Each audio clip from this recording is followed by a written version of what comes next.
What if I told you that while your body rests, your mind continues its work beneath the surface, quietly absorbing, processing, and rewiring everything you fed it throughout the day? What if I told you that your deepest transformation doesn't begin with effort or struggle, but with stillness, silence, and surrender during your sleep? Buddhism teaches us that the subconscious mind is a garden, and every night, as you fall asleep, you are planting seeds, some of peace, others of pain, depending on what you hold onto as you close your eyes. This isn't just spiritual poetry. It is the truth of your inner world. When you learn to master this practice, you'll discover that anger no longer has a place to live inside you. Not because you have repressed it, not because you avoid confrontation, but because you've rewired your mind to understand it, outgrow it, and let it dissolve. Tonight, I will walk you through Buddhist philosophy to reshape your inner world silently, slowly, and beautifully while you sleep. These aren't tricks, they are timeless truths. Let us begin. 1. Let go of the story. Keep only the feeling. Have you ever noticed how the same moment of pain keeps echoing in your mind, even days or weeks after it happened? It's not the moment itself that hurts us the most, it's the meaning we attach to it, the story we build around it, and the way we keep reliving it like a looped movie in our heads. Someone may have said something cruel, or perhaps they ignored you, disrespected you, or treated you unfairly.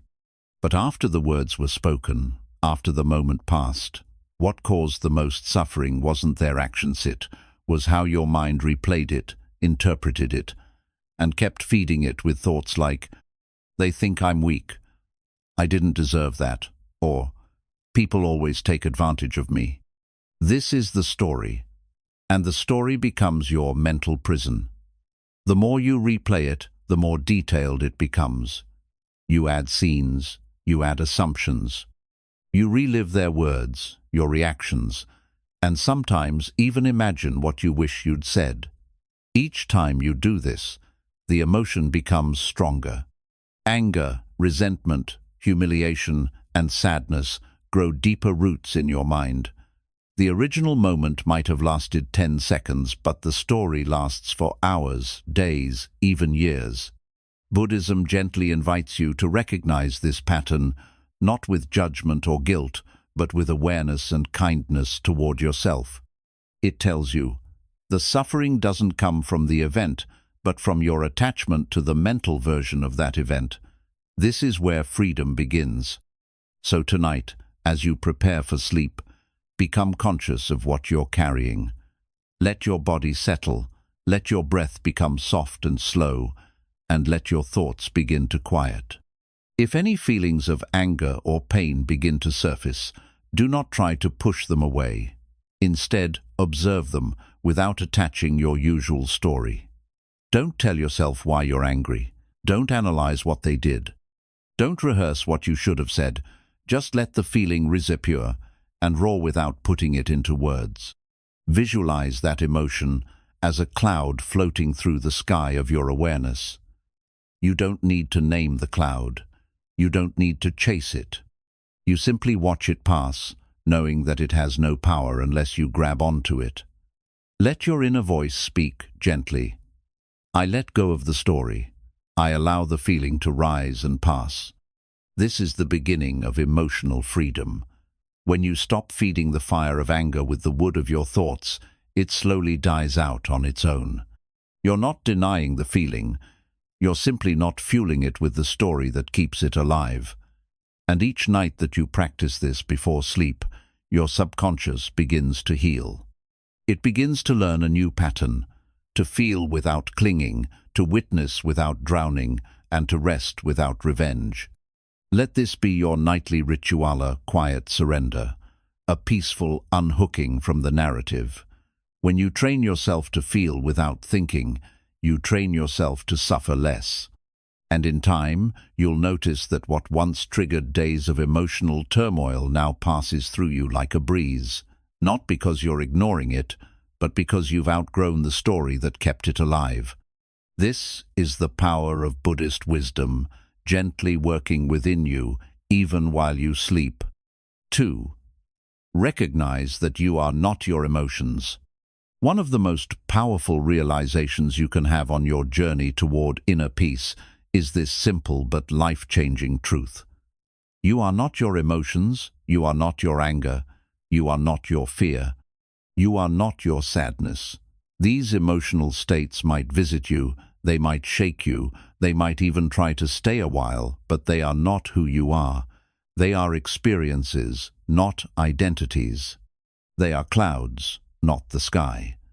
Yet most of us live our lives believing the opposite. We say, "I am so angry," or "I'm furious," as if that emotion defines our entire being. In doing so, we tie our sense of self to something temporary and reactive. Buddhism teaches us that our true nature is not the storm, but the sky that holds it. The sky doesn't try to stop the storm, it allows it, holds it, and then lets it pass.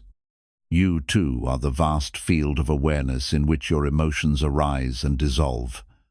But when we forget this, when we mistake ourselves for the emotional waves rather than the ocean beneath them, we suffer. We drown in our reactions. We believe we are broken, angry, or flawed. We take every thought and feeling personally, and in doing so, we lose our inner freedom. This is where deep healing begins. It starts with observing rather than identifying.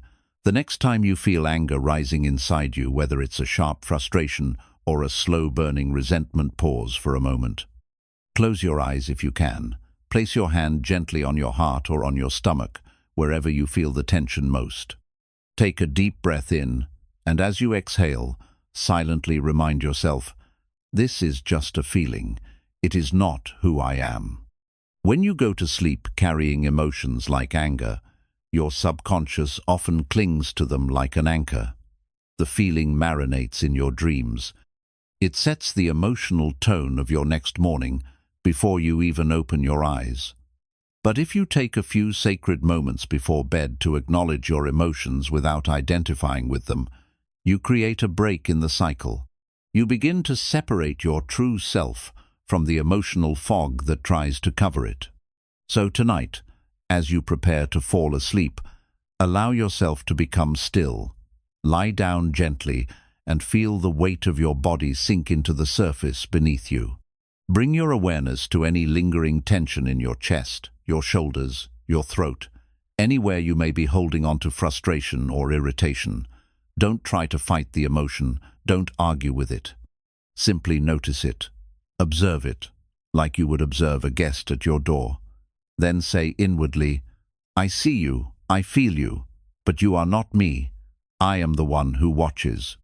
This act of inner witnessing begins to rewire your mind. It teaches your subconscious that emotions are experiences that come and go. They do not define your worth, your identity, or your future. They are messengers, not masters. They arrive to be seen, and then they move on. Over time, this simple nightly practice builds emotional resilience. You stop reacting blindly to every trigger. You stop taking things so personally. You stop clinging to pain that was never yours to hold in the first place. You begin to rest not just physically, but spiritually. And with each night of practicing this awareness, your mind becomes quieter. Your sleep becomes deeper, and your mornings become lighter. Anger loses its grip on those who no longer identify with it. When you realize that emotions are just passing guests, you stop letting them rearrange the furniture of your inner home. You remain grounded, rooted, and free. So let this be your truth tonight. You are not your anger. You are the one who notices it. You are not the fire. You are the calm presence that sees the flame and chooses peace instead. 3. Replace reaction with understanding. There's a moment, often just a blink of time, between what someone does to you and how you respond. In that tiny space lives your entire power. But most people never notice it. Instead, they react instantly. They snap. They shout. They withdraw. Their emotions take over before their wisdom has a chance to speak. And so, their life becomes a cycle of constant reaction, always controlled by what others say, do, or think. But Buddhist wisdom teaches us something profoundly different. You are not here to react. You are here to understand. Anger is one of the mind's quickest reactions. It's fast, fiery, and forceful. It erupts when we feel misunderstood, disrespected, excluded, or betrayed. But here's the truth. Behind every act that provokes your anger is a deeper layer of human suffering, either yours or someone else's. People don't just hurt others for no reason. People who are unkind are often deeply hurt themselves. People who insult you might be carrying years of pain. People who dismiss you may have once been ignored themselves. When you begin to see this clearly, not just as a concept, but with your heart, you begin to soften. Not because you approve of their actions, but because you finally understand the root of them. Buddhism calls this karuna, compassion born from understanding. And this compassion does not make you weak. On the contrary, it makes you deeply powerful. Because now, you are no longer a puppet on the strings of your emotions. You don't explode just because someone provokes you. You don't shut down just because someone disappoints you. You respond from clarity, not chaos. As you prepare to sleep tonight, take a moment to reflect on anyone who upset you recently. Maybe someone insulted you, ignored you, or said something that hurt your feelings. Instead of revisiting the anger, try something different. Close your eyes, slow your breath, and gently ask yourself, what might they be going through that made them act that way? This isn't about excusing harmful behavior. It's about stepping back far enough to see the wound behind the weapon. Now, visualize yourself no longer carrying their energy. You're not dragging their behavior into your sleep. You're not sleeping with their poison in your heart. You are understanding it, and then letting it go. Whisper inwardly, I choose understanding over reaction. I respond with wisdom. I sleep with peace. Every time you do this, you begin to rewire your subconscious mind to pause instead of explode, to reflect instead of judge, to understand instead of absorb. This is not easy at first. The ego wants to defend. It wants to be right. It wants to make others feel what we felt. But the soul wants to be free. And freedom comes through stillness, not revenge. Freedom comes when you stop taking everything so personally and start seeing the pain in others as a mirror of unhealed places, both theirs and sometimes yours. This practice transforms your sleep. Because now, you're not going to bed rehearsing your pain. You're not planning your next argument. You're training your inner world to see beyond the surface. And that changes everything. People who understand become unbothered. Not because they're numbered, because they're awake. Awake to the truth that not everything is about them. Awake to the truth that anger is rarely about the present, it's usually about accumulated pain, finally trying to scream. Let this be your silent mantra tonight as you drift off. I choose to see clearly. I choose to understand, not absorb. I choose peace over punishment. When you learn to replace your reactions with understanding, you are no longer being controlled by the outside world. You become grounded, centered, and aware. You become like a mountain, still and strong, even in the presence of harsh winds. And when you master this, not only will you sleep better, but you'll wake up more free than you've ever been. 4. Breathe deeply into the fire. Anger is not just a thought. It is not just an emotion. It is an energy that lives in your body. It tightens your chest. It narrows your breath. It clenches your fists and makes your shoulders feel heavy. It speeds up your heart and clouds your judgment. Most people experience anger as a kind of fiery, burning sensation that feels like it must be released or it will consume them. And so, In their desperation to escape it, they yell, they slam doors, they fight back, they walk away, fuming or worse. They bury it deep down inside, pretending it's not there, while silently poisoning their peace. But Buddhism teaches a different pathos that is not about suppression and not about aggression. Instead of reacting to the fire or trying to extinguish it with force, the Buddhist path invites us to breathe into the fire, to meet it with awareness, to soften around it, to observe it without panic, and most importantly, to allow the breath to do the work that the mind cannot. You see, the breath is your anchor. It is the one part of you that is always in the present moment. The mind can race backward into memories or forward into fears, but the breath stays here now. That's why Buddhist monks have spent centuries practicing conscious breathing, because when your breath is calm, your mind begins to follow. When your breath is deep, your nervous system starts to relax. And when you consciously breathe while feeling angry, something extraordinary begins to happen. The fire doesn't consume you, it transforms. Tonight, as you prepare for sleep, allow yourself to feel safe enough to face any anger you've been avoiding. Don't distract yourself with screens. Don't scroll your way into numbness. Instead, lie down in a quiet space. Place your hands gently on your belly or heart and simply breathe. Not to get rid of anything, not to fix yourself, but just to make room for whatever is there. If you feel a heat inside you, a tightness, a frustration that's been building, don't resist it. Just bring your breath to that space. If it's in your chest, breathe into your chest. If it's in your throat, breathe into your throat. Imagine your breath as a gentle wind, cooling the heat knot, extinguishing it, but softening it, calming it, loosening its grip. Each inhale brings oxygen. Each exhale releases pressure. Say softly to yourself, with every breath, I calm the fire within me. With every breath, I choose peace. This is not about getting rid of the anger immediately. It's about retraining your body to stay present with it, rather than being afraid of it or ruled by it. It's about learning to ride the wave, not drown in it. Over time, as you practice this nightly breathing gently, consistently, and with full presence, your nervous system begins to heal. Your mind begins to trust that it doesn't need to explode in order to be heard. Your body starts to understand that it can hold intense energy without collapsing. This rewiring happens quietly in the dark.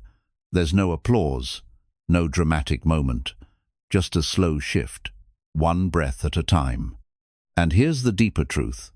When you learn to stay calm while the fire is burning inside you, you become a person who cannot be shaken by the storms outside of you. Your partner can say something unkind. A stranger can cut you off in traffic. Life can disappoint you in 100 ways. But because you have trained yourself to return to the breath, to breathe into the heat instead of reacting from it, you become steady.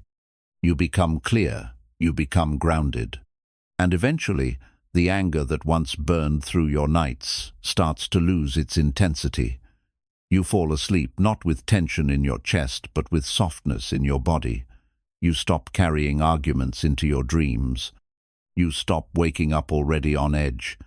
Instead, your nights become healing spaces. Your breath becomes your therapist. And your subconscious begins to associate anger not with danger, but with awareness, with safety, with stillness. Let this be your ritual each night, to lie down not to escape your anger, but to breathe through it, to create space for your emotions, not to fix them, but to hold them, because you are not fragile. You do not need to run from what you feel. You simply need to return to your breath, to your body, to your awareness. Remember, your breath is older than your anger. It was there before the pain. It will be there long after the storm. Trust it. Follow it. Let it lead you back home. 5. Forgiveness is for you, not for them. There's a common misunderstanding about forgiveness that keeps many people trapped in emotional pain. Most people believe that forgiving someone means excusing what they did, acting like it never hurt, or pretending that it didn't matter. This belief makes forgiveness feel weak, even foolish. Why should I forgive them, we think? They don't deserve it. They never said sorry. They're not even aware of how much they hurt me. So we hold on to the pain. We carry it like armor, convincing ourselves that if we keep remembering, we'll stay strong, untouchable, guarded, safe. But what we don't realize is that the longer we carry that pain, the more it begins to reshape us. The anger becomes a lens through which we view everything. The resentment takes up space in our thoughts, our words, our sleep. The wound becomes our identity. And every time we replay what happened, we cut ourselves open again. Not because they did it, but because we haven't let it go. Buddhism offers a radical and freeing truth. Forgiveness has nothing to do with them. It has everything to do with you. Forgiveness is not a gift you give to the person who wronged you. It is a gift you give to yourself. A release, a liberation, an unchaining of your heart from the past. When you forgive, you are not saying, "What you did was okay." You are saying, "I choose to stop carrying this with me. I choose to stop letting this pain control my present. I choose peace over poison." Forgiveness, in the Buddhist tradition, is a form of meta-loving kindness, not just toward others, but toward yourself. It is the willingness to soften your grip on the past, not because it didn't matter, but because you matter more. It is recognizing that anger, when held too long, becomes a form of self-punishment. You are the one who loses sleep. You are the one whose peace is stolen, and the one who hurt you, they may not even remember. But you do. Every day. Every night. That's why the release must come from within you, not from them. As you prepare to sleep tonight, reflect gently on anything or anyone you may still be holding resentment toward. Don't judge yourself for it. Don't force forgiveness. Simply become aware. Is there a tightness in your chest when you think of that person? Is there a heaviness in your body when you remember what happened? Don't try to bury it. Don't try to fix it. Just feel it fully, honestly, and without resistance. Then, slowly, bring your breath into that space. Inhale deeply, and as you exhale, imagine that tightness beginning to loosen. Say softly within yourself, "I forgive you, not because you deserve it, but because I deserve peace. I release this pain, not to forget, but to heal." This is not a one-night process. Forgiveness is not a switch. It is a practice. A sacred intention you return to again and again until your nervous system slowly rewires itself. Until your subconscious no longer wakes up with clenched fists. Until your heart no longer feels bruised every time their name is mentioned. And one night, when you've been practicing long enough, you'll notice something strange. You'll think of them and feel nothing. Not hatred, not even sadness, just space, clarity, freedom. This is what it means to forgive without needing an apology, to choose freedom over fury, to honor yourself over your history. And sometimes the person you need to forgive is yourself, for the times you stayed too long, for the times you ignored your intuition, for the mistakes you made while you were still learning. Buddhism teaches us that self-compassion is not indulgence, it's wisdom. You are not the same person now as you were then. And you never have to punish yourself forever for decisions made in confusion, fear, or pain. So tonight, let your sleep be a ritual of release. Let forgiveness be your pillow. Let go not for them, but for the version of you that is ready to be light again, ready to breathe again, ready to stop drinking from the cup of suffering. Whisper as you close your eyes, "I forgive you. I forgive them. I forgive the past. I choose peace." Let these words be a soft blanket around your soul. Let them sink beneath your conscious thoughts and into your subconscious mind where true change begins.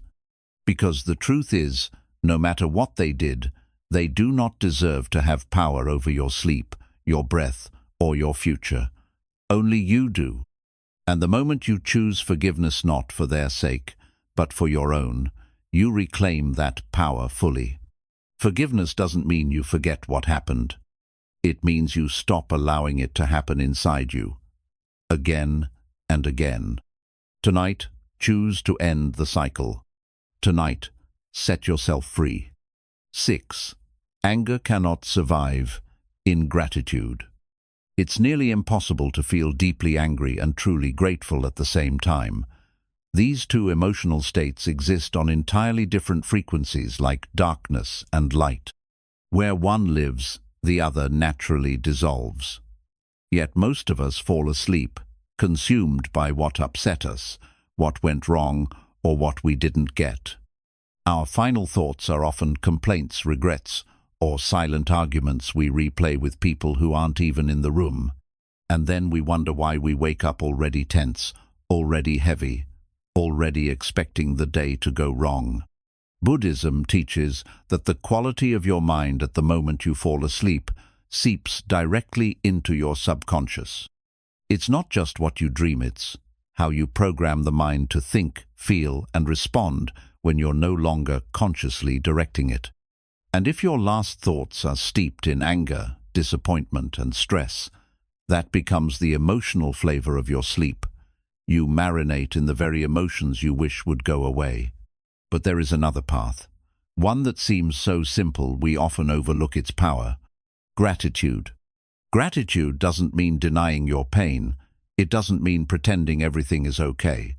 What it means is that, even in the middle of pain, you open your heart just enough to notice something good, something still whole, something still worth thanking life for. It may be small. A warm cup of tea you enjoyed. A smile from a stranger. The way the sunlight came through the window. A moment where you chose not to react. A breath that felt peaceful. The fact that you're still here, still breathing, still learning, still healing. Gratitude doesn't need to be loud or dramatic. In fact, the most powerful kind is often silent, private, and deeply sincere.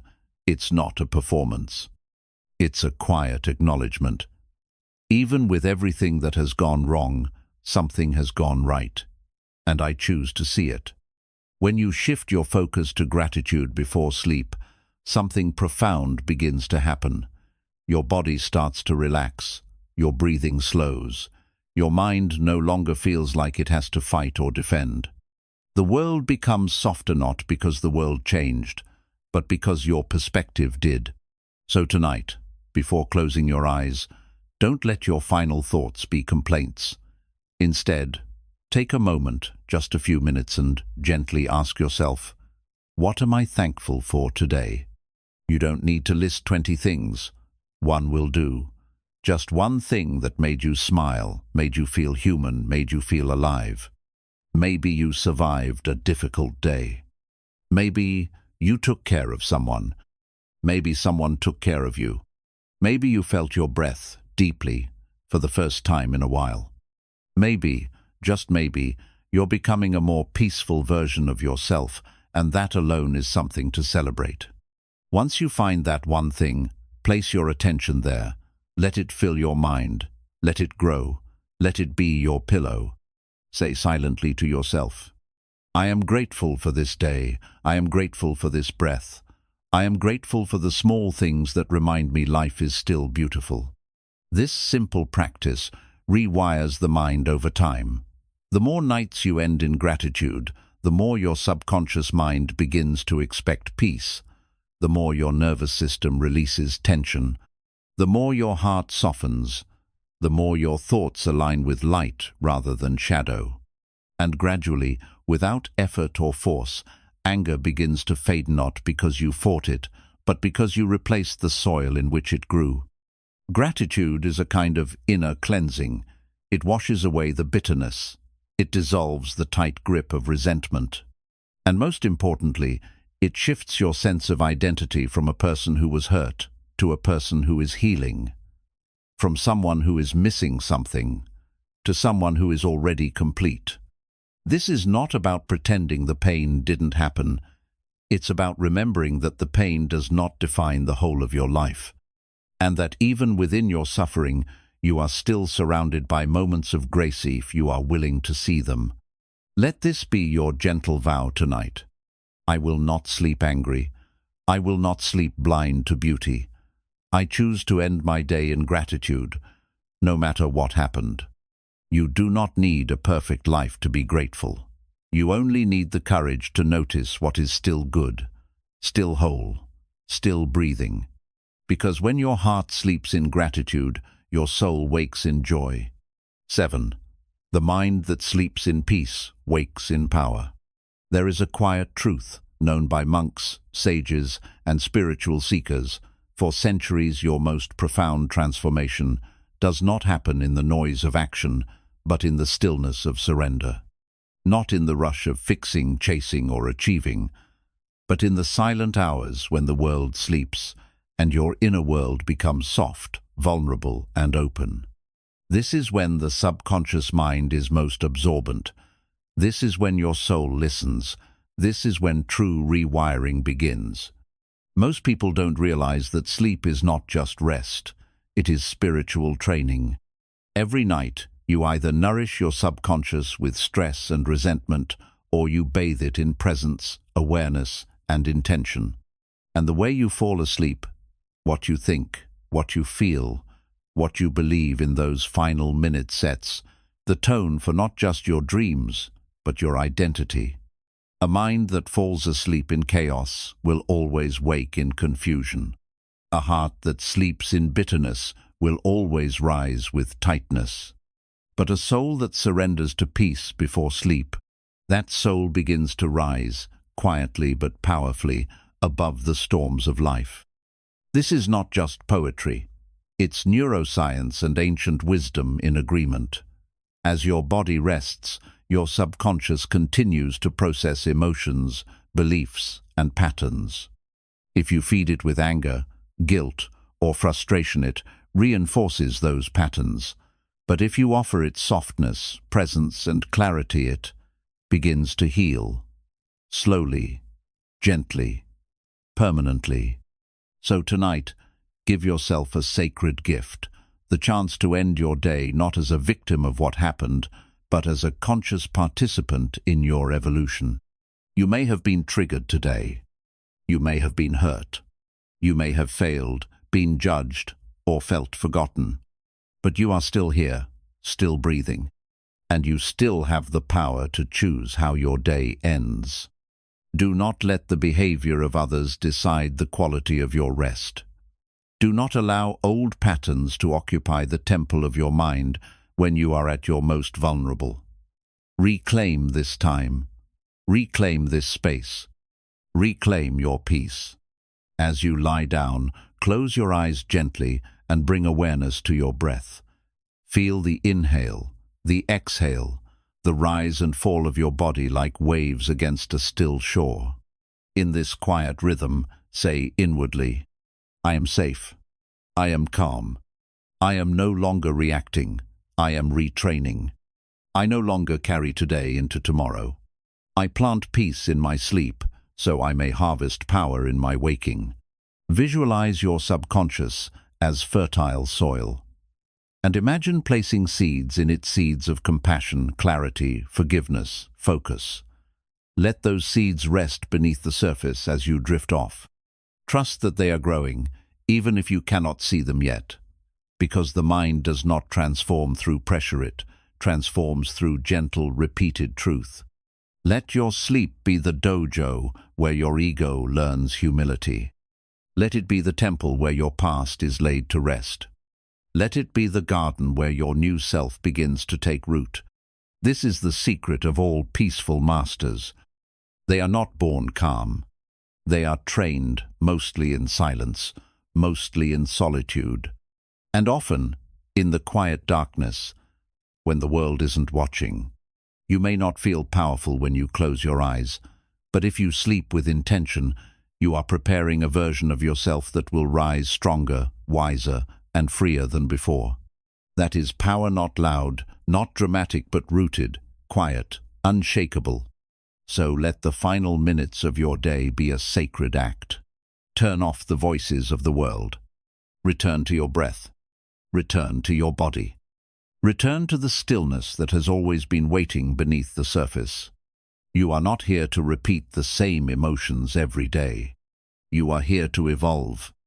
And it begins not with effort, but with stillness. Not with striving, but with surrender. Because when the mind sleeps in peace, the soul wakes in power. And the person who walks into tomorrow is not the same one who went to bed tonight. 8. Your dreams. Reflect your discipline. Shape them with intention. Most people drift into sleep unconsciously. They lie down, exhausted or agitated, and let their thoughts pull them in random directions, regrets from the past, worries about tomorrow, lingering frustrations from a conversation that ended hours ago. These thoughts follow them like shadows into their dreams, where they often repeat the same emotional turmoil without even realizing it. Night after night, the mind replays what it hasn't resolved. The subconscious, like a mirror, reflects back the clutter that was never cleared before sleep. But Buddhism reminds us, even the dream world is part of your path. It is not a waste of time. It is not random. It is an inner realm where the mind continues its journey. And when approached with awareness, even sleep becomes a form of discipline. Even dreams become part of your awakening. Every thought you carry into sleep is a seed. That seed can grow into anxiety, confusion, and reactivity. It can grow into peace, clarity, and quiet strength. The difference lies not in the length of your sleep, but in the intention you plant as you fall into it. Just as a meditator sits with a straight spine and focused breath, you too can lie down with sacred intention. You can choose your final thoughts, your final breath, your final emotion before surrendering to the unknown landscape of sleep. This is not about control. It is about training the mind to stop wandering towards suffering and start moving towards serenity. Tonight, don't simply collapse into bed. Enter sleep as a sacred doorway. Take a few quiet minutes to clear the mind. Close your eyes, not with stress still gripping your chest, but with softness in your breath. Ask yourself gently, what do I want to feel while I sleep? What energy do I want to wake up with? Then speak to your subconscious with kindness. Tonight, I release all that I cannot control. Tonight, I ask for peace, clarity, and renewal. Tonight, my dreams are calm, and my heart is light. These words are not mere affirmations. They are instructions to your inner self. They guide your nervous system. They guide your energy. They shape the emotional fabric of your dreams. And over time, they shape your waking reality. Because here's the deeper truth. You don't just train your mind through books, meditation, or willpower. You train it in silence, in repetition, and most powerfully in the hours when you are no longer trying. Sleep becomes your greatest teacher. Your dreams become your reflection. And with enough gentle effort, they also become your transformation. Think of it this way. When you fall asleep angry, your body doesn't know the difference between the emotion and the memory. Your breath stays shallow, your muscles stay tight, your dreams become restless. You wake up already drained. But when you fall asleep with intention, choosing peace, gratitude, and clarity, your entire system softens. You begin to dream differently. You begin to live differently. You wake with a sense of emotional lightness that doesn't need explanation. This is the unseen power of conscious rest. This is how discipline continues even while the body is still. So let this be your practice. Each night, clear your internal space like a monk sweeping the temple floor. You don't need to solve every problem. You don't need to fix the entire world before bed. But you do need to choose, what will I carry into this night? Let it not be your anger. Let it not be your fear. Let it not be the voice of the world. Instead, carry in your breath. Carry in your softness. Carry in your sacred vow. I am becoming who I was always meant to, be gently, quietly, and deeply. Because even your sleep, when approached with awareness, becomes a path to awakening. 9. Heal the past by witnessing, not reliving. For most people, the past is not something that lives behind them, it lives within them. It shows up in subtle ways: a tone in your voice, a moment of tension in your shoulders, a sudden burst of irritation when someone says something harmless. It's not the present that's disturbing you, it's the unhealed past that keeps reliving itself through you. And the most dangerous part? You often don't realize it's happening. Because pain that is familiar becomes invisible, you grow used to it. You begin to think that your anger, your guardedness, your distrust, your tension, that these are just parts of your personality. But Buddhism teaches a higher truth. Your pain is not your identity. Your anger is not your nature. Your past is not your destiny. These are simply impressions, emotional and energetic imprints left on your mind, your body, your heart. And what you do with those impressions determines the quality of your life. Many people go to sleep each night unknowingly, carrying memories that are still open wounds. Childhood neglect, betrayal, rejection, humiliation, moments that were never fully understood or released. And when you close your eyes, those memories surface, not always as images, but as sensations: restlessness, anxiety, unease, unexplained sadness or rage. You are not broken. You are simply reliving what was never witnessed fully. This is where your power begins, not in forcing yourself to forget the past, but in gently allowing it to be seen without reliving its pain. The Buddha did not teach us to escape our suffering. He taught us to observe it, to meet it with presence, to watch the storm without becoming the storm. Tonight, as you lay in bed, allow your body to sink into stillness. Let the silence of the room wrap around you like a protective shell. And then, slowly, begin to invite any memories or feelings from the past that still feel unresolved. You don't need to analyze them. You don't need to figure them out. You only need to witness them. As if you were watching a river carry old leaves downstream. If you feel a moment of pain, a raisia memory, a face, a word that still echoes, breathe into it. Place your attention there, but with compassion, not judgment. Say silently within, I see you. I honor you. You no longer control me. By bringing awareness to your inner world without running from it, you begin to transmute pain into clarity. The memory no longer rules you. The anger no longer festers. The experience is finally allowed to complete its cycle, not by reliving it, but by gently releasing it through conscious witnessing. This practice is subtle, but deeply powerful. Over time, your mind begins to understand that it is safe to rest, that it no longer needs to be on high alert, that it no longer has to defend against something that already happened. And in this relaxed state, your subconscious opens. It begins to reorganize itself. It begins to rebuild its emotional blueprint. You stop reacting to present events with old emotions. You begin to experience life through new eyes. And your dreams, they begin to change too.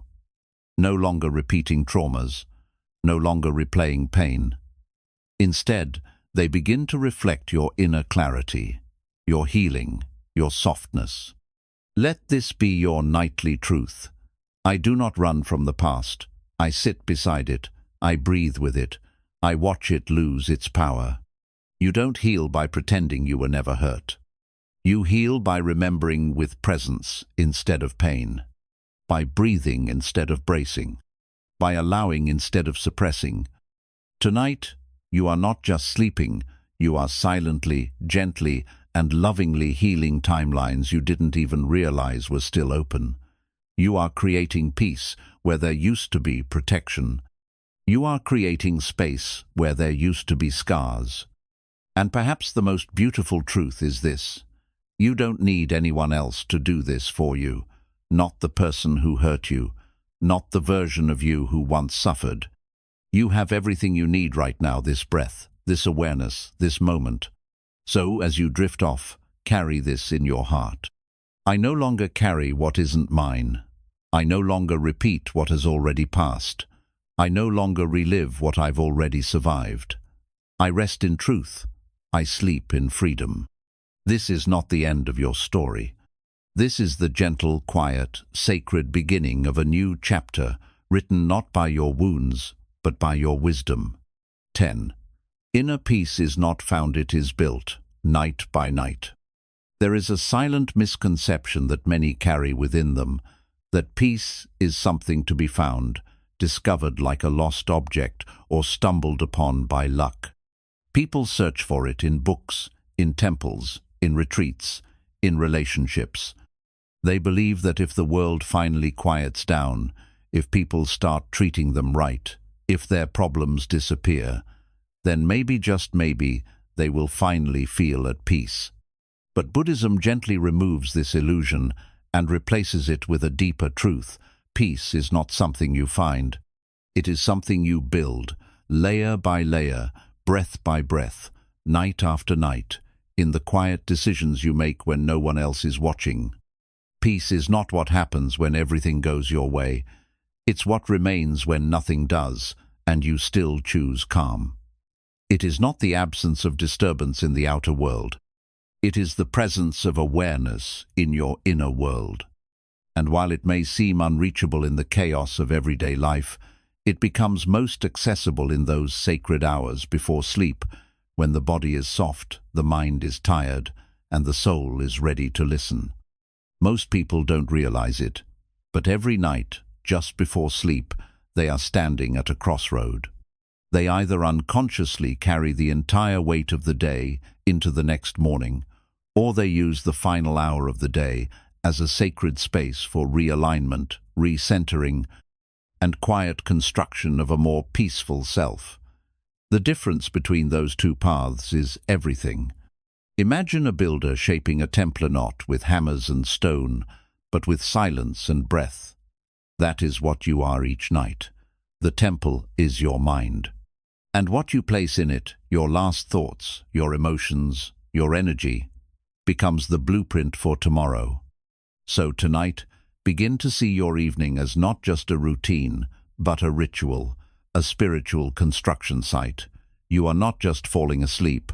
You are crafting a new version of yourself through the choices you make in these final moments. Will you go to bed angry or soft?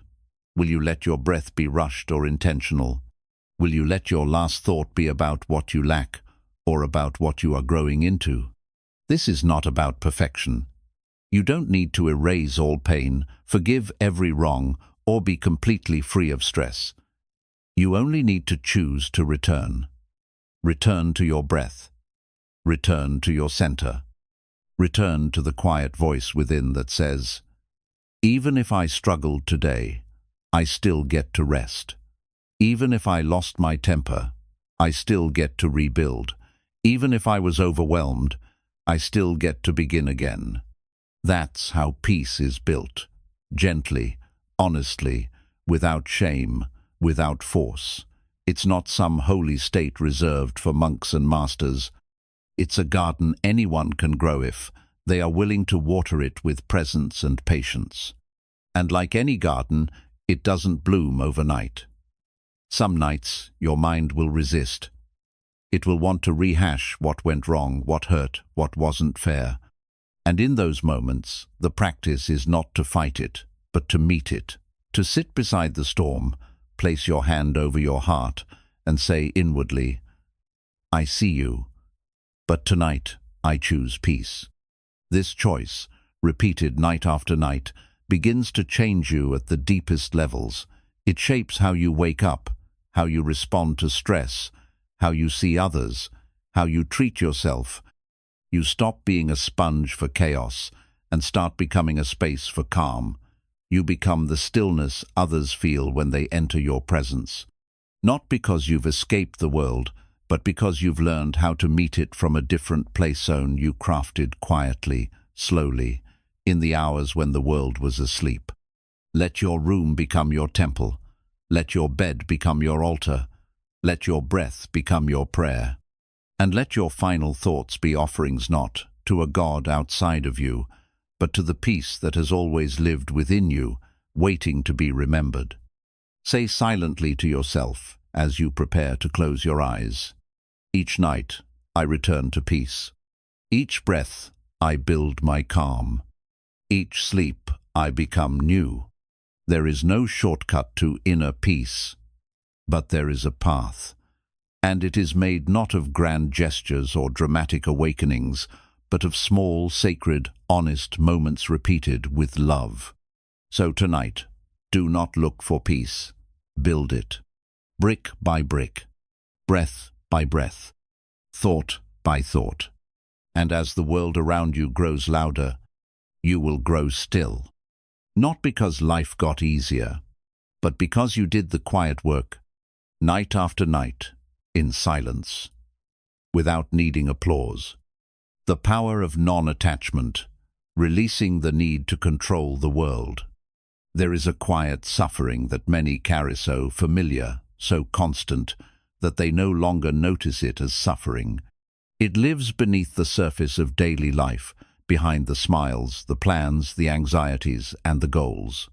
It is the craving to control over how others treat us, how the world unfolds, how the past should have been, and how the future ought to be.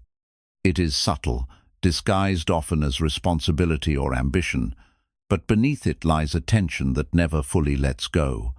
This need to control is not only exhausting, it is the root of almost every emotional disturbance we experience. We feel angry because someone did not act the way we hoped. We feel disappointed because life did not unfold according to our script. We feel anxious because we are terrified that the next moment might not go as planned. In Buddhism, this clinging, this tight grip on how things should be is called upadana, or attachment. And it is this attachment, this mental grasping at illusions of permanence and control, that creates the seeds of suffering within us. The deeper truth, however, is this: we were never in control. Not really. We do not choose the weather. We do not control the minds of others. We cannot prevent loss, or pain, or aging, or change. We can influence, but we cannot command. And when the mind is built upon the illusion that we can, when it convinces itself that happiness depends on everything going exactly our way, it is constantly living in resistance to life as it truly is. This resistance, this friction between what we want and what is the birthplace of anger, of stress, of resentment, of grief. The path to peace, therefore, is not in gaining more control, but in releasing the need for it. Not in forcing life to bend to our expectations, but in softening our expectations to meet life where it stands. True freedom does not come from bending the world to your will. It comes from letting go of the will that insists the world must bend. Imagine for a moment that you are standing in a river. The water is moving fast, and you want to stand still. You dig your heels in, you resist the current, you brace yourself against the force of what is happening. You are exhausted, you are tense. And yet the river keeps flowing. No matter how hard you fight, it never stops. This is what it's like to live with attachment, to grip tightly to how things should be in a world that will never stop changing. Now, imagine instead that you allow yourself to float. You stop resisting. You do not lose yourself. You simply stop fighting what cannot be fought. You begin to move with the current instead of against it. You begin to trust that wherever this river leads, you will meet it with presence and strength. That is non-attachment. That is the path of peace. It is not passivity. It is not indifference. It is trust in motion. It is surrender that comes not from weakness but from wisdom, the deep understanding that life is impermanent, unpredictable, and uncontrollable by nature, and that trying to force it will only break you. But flowing with it, that will free you. Tonight, as you prepare to sleep, reflect on the places in your life where you are gripping too tightly. Are you trying to control someone's opinion of you? Are you waiting for closure from someone who has already left? Are you clinging to a vision of the future that is causing you anxiety in the present? Are you holding on to pain from the past because you haven't yet accepted that it cannot be changed? Without shame, become aware. Without judgment, notice where your attachments are feeding your restlessness, and as you lie in bed, bring your breath to those places. Breathe into your expectations, your disappointments, your tensions. As you exhale, say silently to yourself, I release, I allow, I accept. Let those words soften your body. Let them wash through your nervous system. Let them teach your subconscious a new pattern not of control, but of inner security that doesn't depend on anything outside of you being perfect. Because the truth is, you can still love without attachment. You can still care without control. You can still plan without clinging. You can still engage with life fully, joyfully, purposefully, without being emotionally enslaved to how it unfolds. The more you practice this, especially at night, the more your sleep becomes light, your dreams become soft, and your mornings become resilient.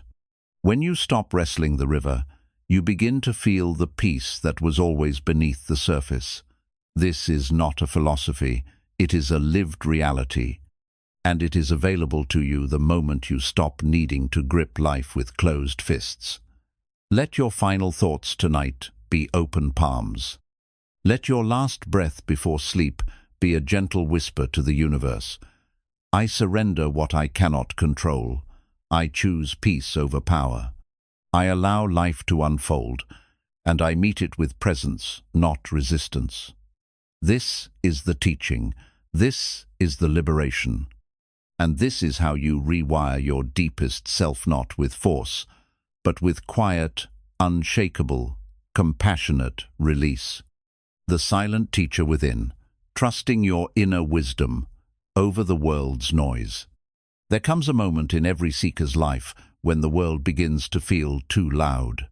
It's not just the sounds of people or places, but the overwhelming noise of opinions, expectations, demands, and comparisons. It's the constant advice from those who do not live in your skin, the judgments from those who have never walked your path, and the voices both external and internal that keep telling you who you should be, how you should act, what success looks like, and what happiness must include. In a world that never stops talking, thinking, broadcasting, and correcting, it is easy to lose touch with the quiet knowing that has always lived within you. That knowing, your intuition, your still inner voice, your silent teacher, often gets buried beneath layers of noise. Yet it is this wisdom, not the world, that holds the answers you truly seek. Buddhism does not tell you to endlessly look outward for direction. It invites you to turn inward, to trust your lived experience, your moment-to-moment awareness, and your quiet insights that do not come with flashing signs, but with calm certainty. Most people have spent their lives seeking external validation before making decisions. They ask others for permission to rest, to let go, to move on, to begin, to forgive, to pursue joy. They fear being wrong more than they trust being right, so they delay action, they hesitate, they live on pause. Not because they are weak, but because they have not yet realized that the deepest wisdom they will ever find does not come from another's lips, but from the silent voice within their own breath. The world is filled with opinions, but very little clarity. You can scroll endlessly, listen to countless experts, collect dozens of books, and still feel more confused than before. Why? Because clarity does not come from collecting more, it comes from subtracting what is not aligned. It comes from getting still. It comes from honoring the teacher within.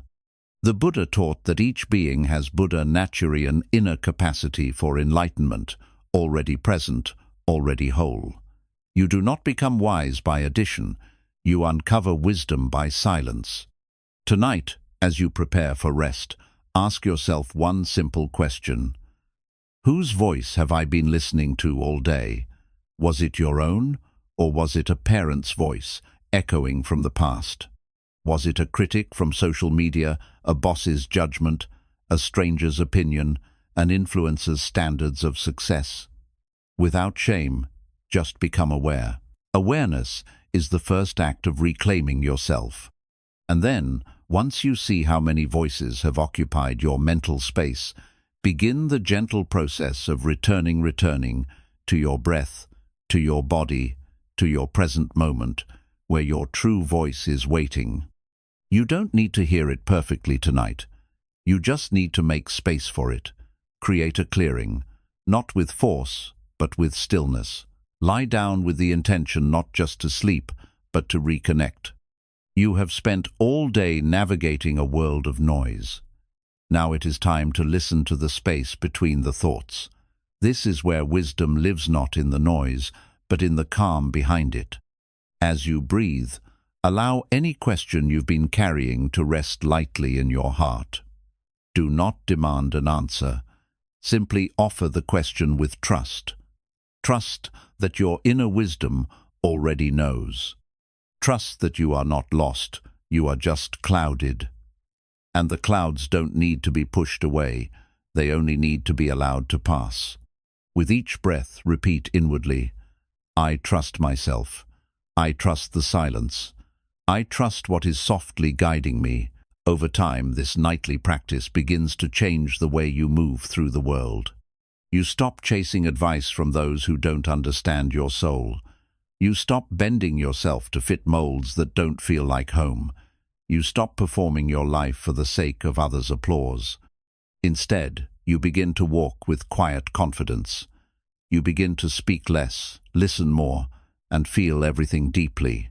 You begin to live from within, not from without. And most importantly, you begin to rest not just physically but spiritually, because you are no longer at war with yourself. You are no longer outsourcing your truth. You are no longer treating the world's noise as wiser than your stillness.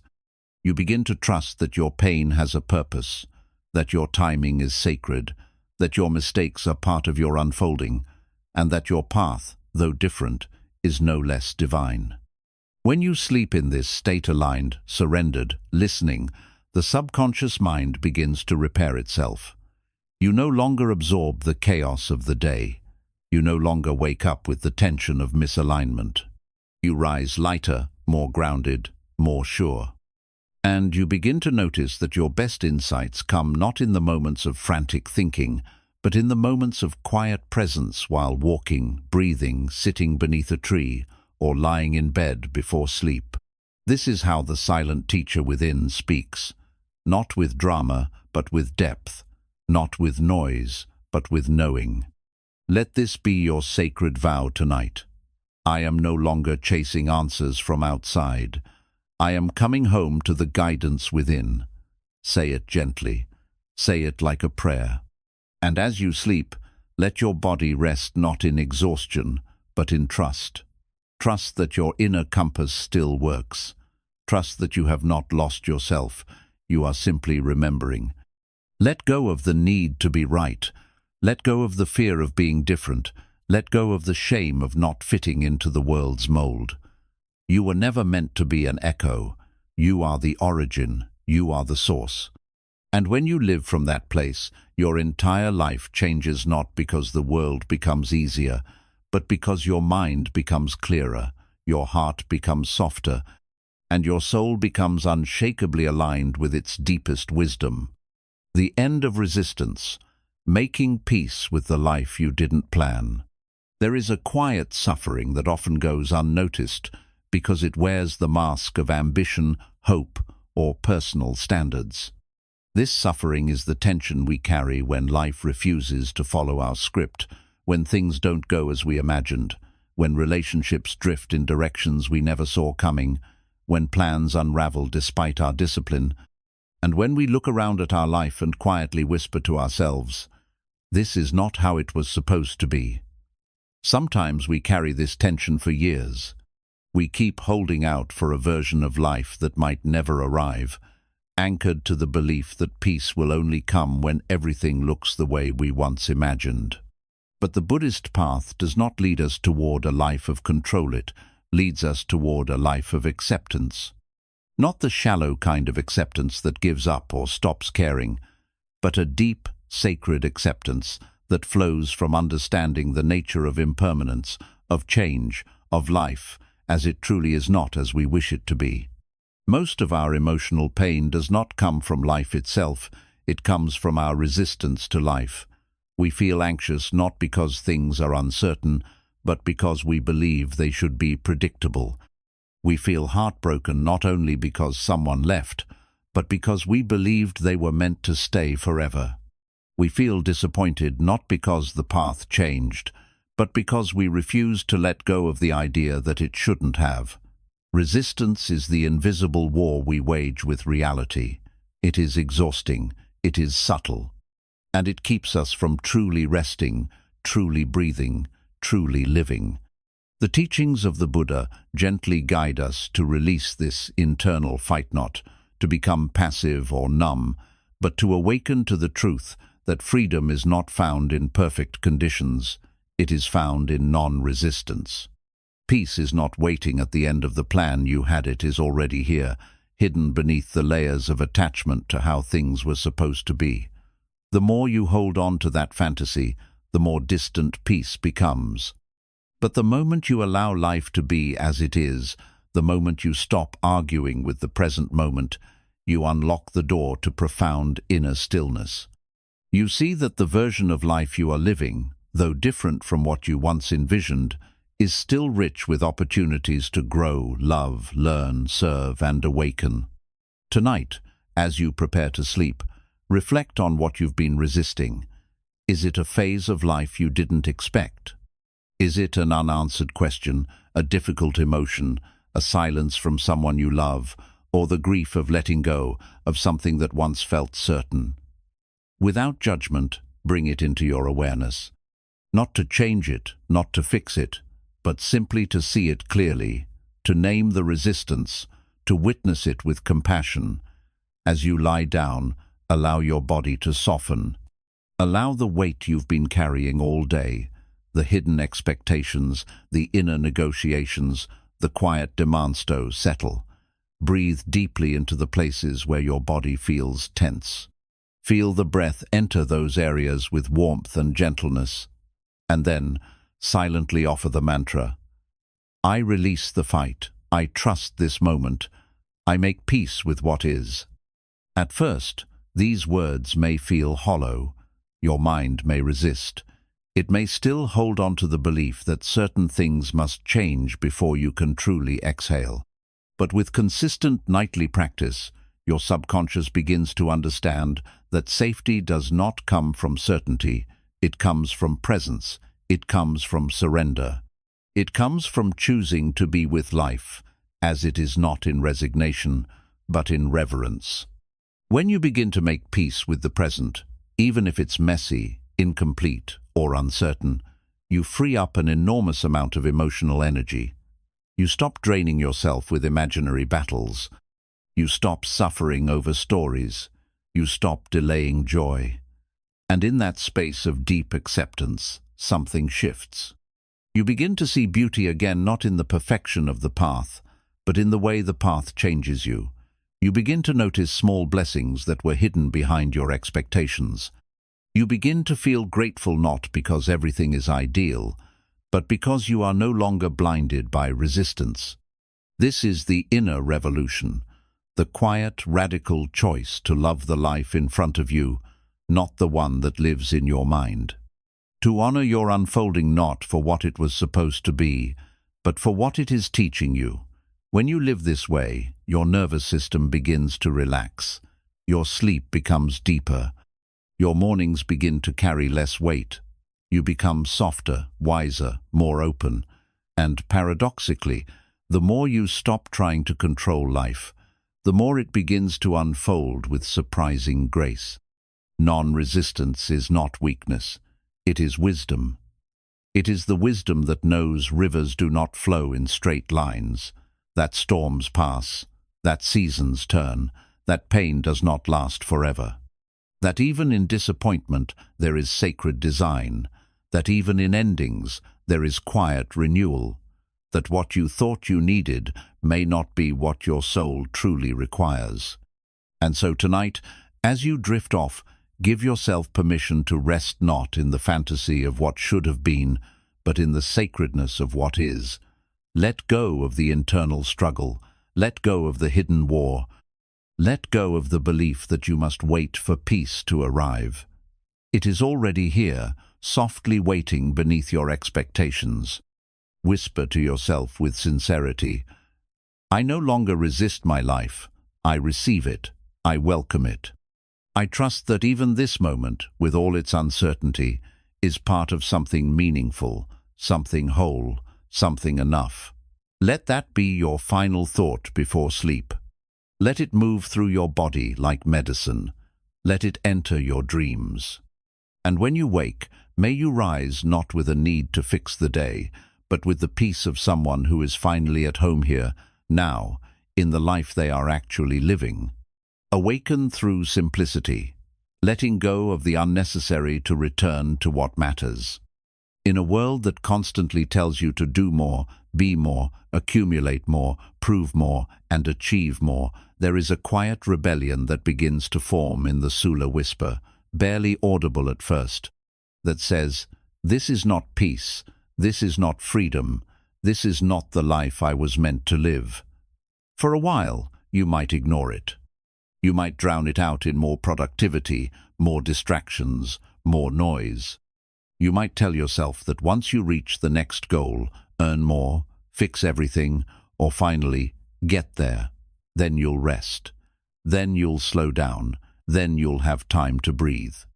But that moment never truly comes, because every time you arrive at the next destination, the world hands you a new map, a new set of expectations, a new reason to keep running. So you keep adding. You keep carrying. You keep saying yes to things that drain your spirit, until your mind is cluttered, your heart is numb, and your body forgets what deep rest even feels like. Buddhism, in its timeless wisdom, points us in the opposite direction, not toward more, but toward less, not toward grasping, but toward releasing, not toward grand answers, but toward sacred simplicity. The Buddha himself left behind a life of luxury, abundance, and comfort, not because those things were evil, but because they were noisy. They distracted the mind. They filled the space where stillness was meant to live. And so, his path, like the path of every true seeker, became one of letting go, not to become less, but to become more whole, not to punish the self, but to uncover the self beneath the weight of everything that was never necessary to begin with. Simplicity is not about deprivation. It is not about giving everything up. It is about removing what is not essential, so that what is essential can finally breathe. Your peace, your clarity, your sense of connection to the moment. These are not things you acquire, they are things you already have, hidden beneath layers of complexity and busyness. Like a clear lake covered by fallen leaves, your true self is always there. It simply needs the quiet removal of all that is extra.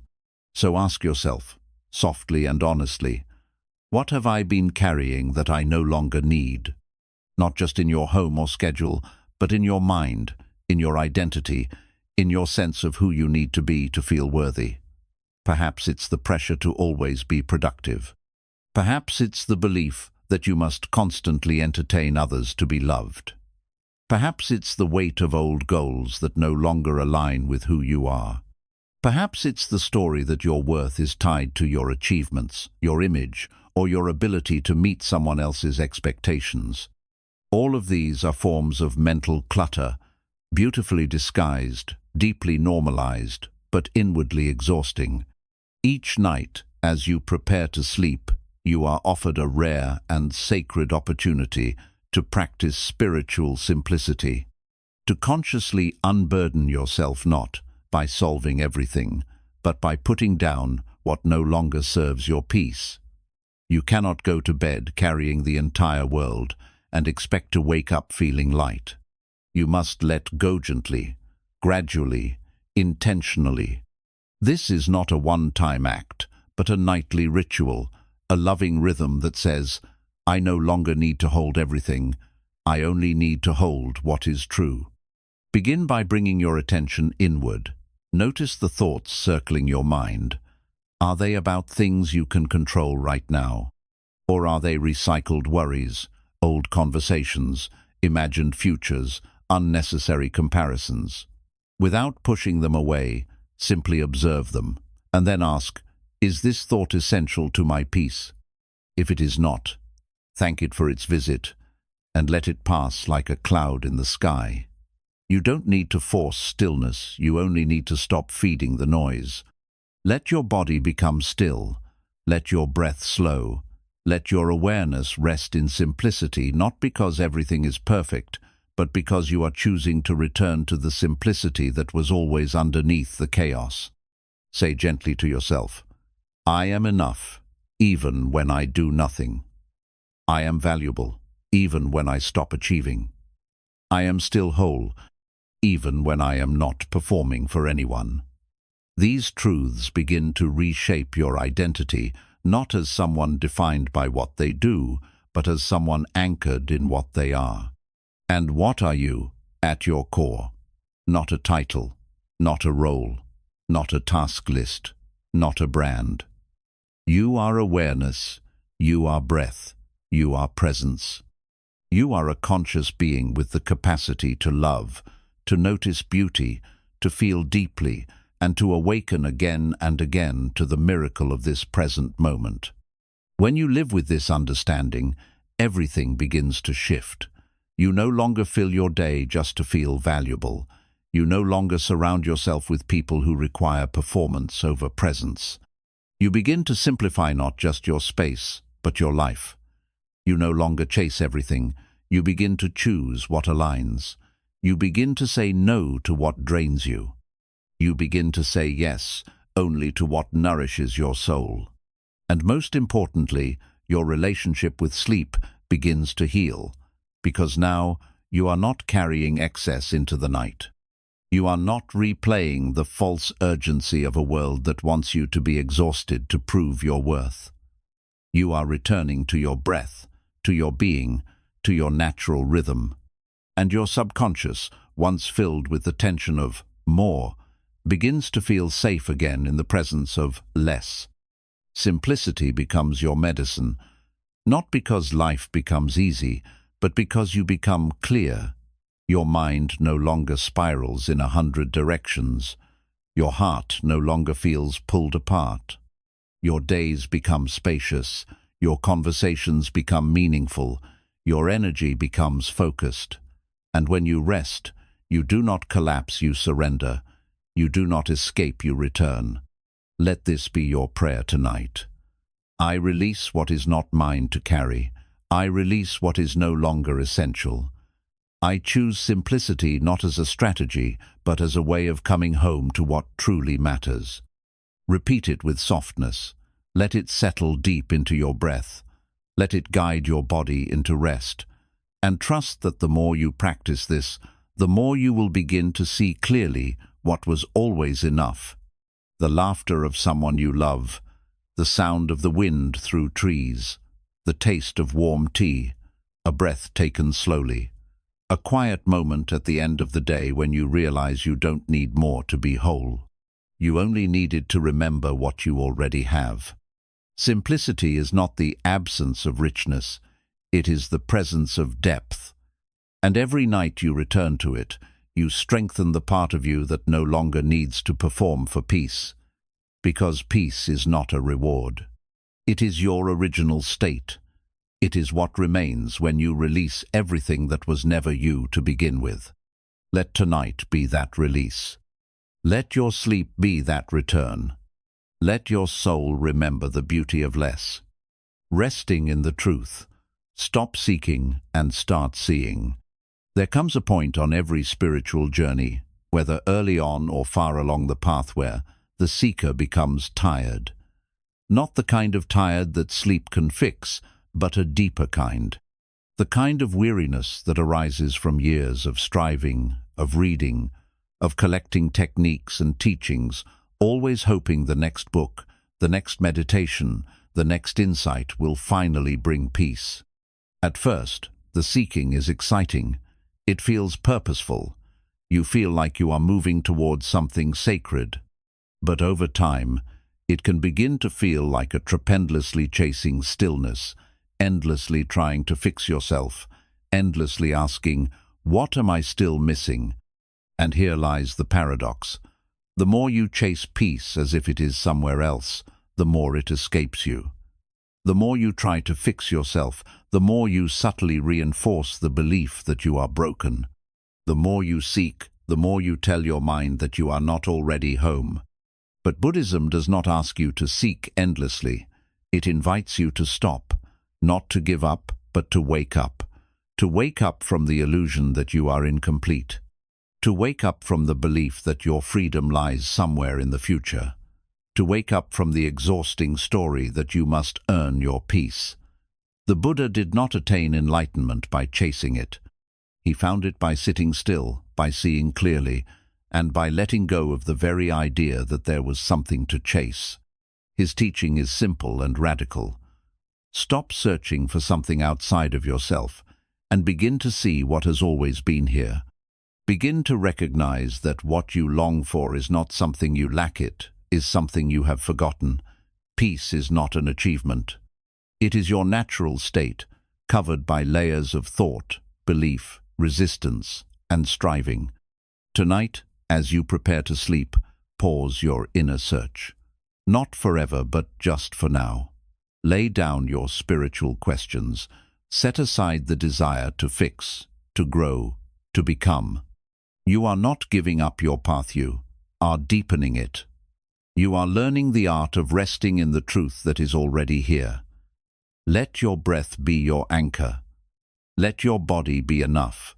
Let your heart be still. You are not on a quest tonight. You are not a student tonight. You are simply a being, resting in awareness, doing nothing, proving nothing, seeking nothing. And in that nothing, everything begins to unfold. This is the great secret of the awakened ones. They did not find truth by effort. They found it by seeing. By turning their gaze inward and recognizing that the moment you stop demanding that life be different, the moment you stop needing to be different, the moment you stop imagining that your happiness lives in the next experience, you begin to wake up. Not to a perfect life, but to reality, to presence, to the only place where real peace can ever be found, here. We live in a world that celebrates the seeker. We are taught to chase endlessly. Success, love, enlightenment, perfection, it is all presented as something just out of reach. And so we chase with our minds, we grasp with our egos, we exhaust our hearts trying to arrive somewhere we think is more sacred than now. But Buddhist wisdom whispers something else, something quiet and powerful. You have already arrived. There is nowhere to get to. There is only now. And the only thing separating you from that truth is the belief that it must be harder, that it must look different, that you are not ready. But you are ready, not because you've mastered everything, but because you're willing to be still, willing to stop the chase, willing to sit down and trust that the truth does not need to be found, it only needs to be seen. So tonight, close your eyes not in the mindset of a seeker, but in the heart of someone who is simply witnessing. Witness your breath, witness your thoughts, witness your feelings. Do not change them. Do not analyze them. Do not make them a project. Just see them, be with them, watch them arise and fall. Watch them float through your awareness like clouds across an open sky, and slowly, gently, begin to feel the space behind them. The space that does not change, the space that has always been here, that space is you, not the you that the world named. Not the you that performs or struggles or strives, but the deeper you, the quiet presence that has been witnessing your entire life unfold, without judgment, without resistance, without effort. This is the resting place you've been seeking, and the beauty is, it has never been far. It was simply buried under the noise of effort. And now, in this moment, you are choosing to return. Not by doing, not by becoming, but by allowing, by seeing, by trusting. You may not feel this completely at first. You may notice your mind still wanting to search, to grasp, to do. That's okay. That too is part of what you are now witnessing. Let even the seeking be seen, and then return again and again to the stillness beneath it. There is no finish line in spiritual growth. There is only deeper presence, and the deepest presence is not made of words or techniques, it is made of silence. It is made of gentle awareness that no longer needs to be anything other than what it is. Let your body soften into your bed. Let your breath become light. Let your mind stop trying to reach some imagined state. You are not preparing to enter peace. You are already in it. All that is required now is your willingness to let go of the belief that you are not. Say quietly within, I am not chasing, I am resting, I am not seeking, I am seeing. I do not need to arrive, I am already home. Let these words echo through your being. Let them drift into your subconscious. Let them rewire the part of your mind that has spent too many years looking outward for what was always within. And as you drift into sleep, do so not with effort, not with expectation, but with trust. Trust that life does not need to be chased, that truth does not need to be hunted, that you do not need to fix your way into peace. You only need to stop long enough to feel it. Let this be your deepest rest, not because everything is solved, not because all pain is gone, but because for the first time in a long time, you are not trying to be anywhere else but here. And here, in this stillness, in this soft silence, in this breath, you are free. The wisdom of waiting, trusting the unseen timing of your life. One of the most difficult truths to accept on the spiritual path, and yet one of the most liberating once embraced, that life unfolds not on our schedule, but on its own. We live in a world that is obsessed with urgency, with instant gratification, with getting everything now. We are constantly bombarded with messages that tell us we're behind, that we must move faster, that we must constantly produce, achieve, and arrive. And so we begin to internalize this invisible pressure to force our lives to happen on command.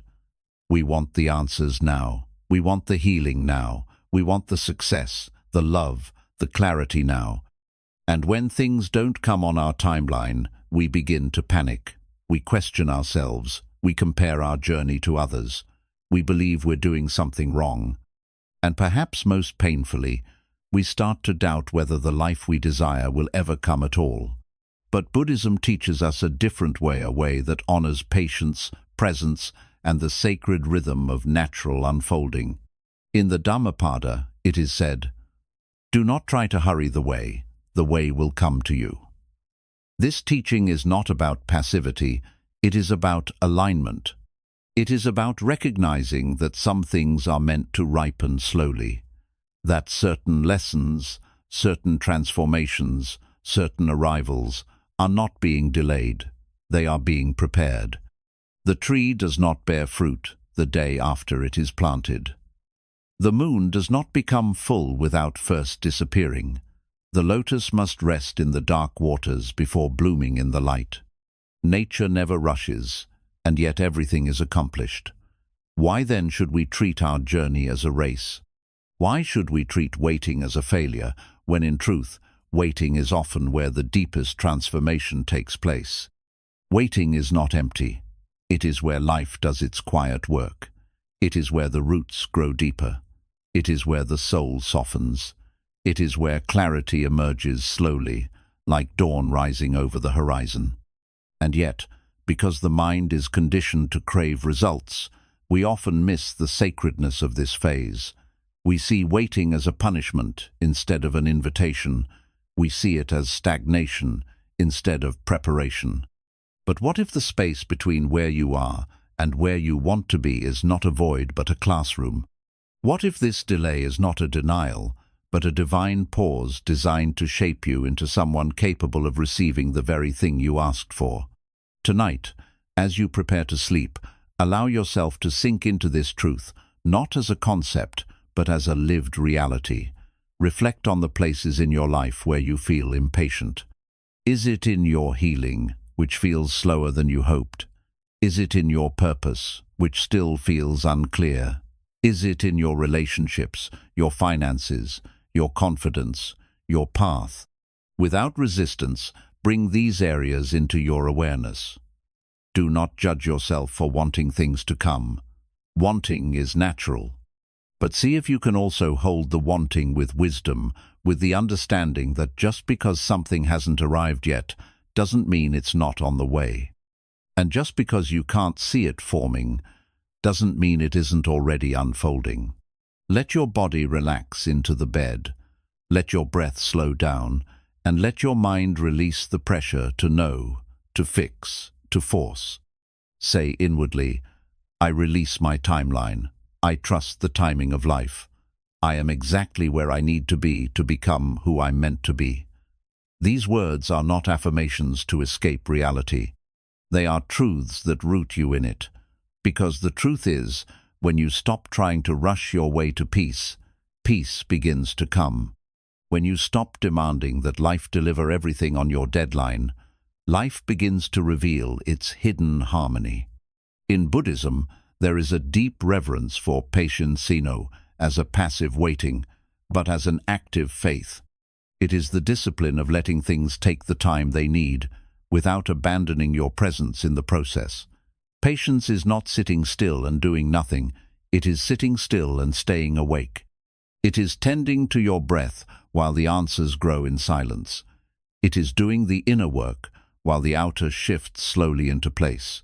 It is keeping your heart open even when the door hasn't opened yet. This kind of waiting is not weakness. It is strength of the highest kind, because it takes courage to keep showing up when you don't yet see the results. It takes trust to believe in the unseen. It takes wisdom to know that what is delayed is not always denied.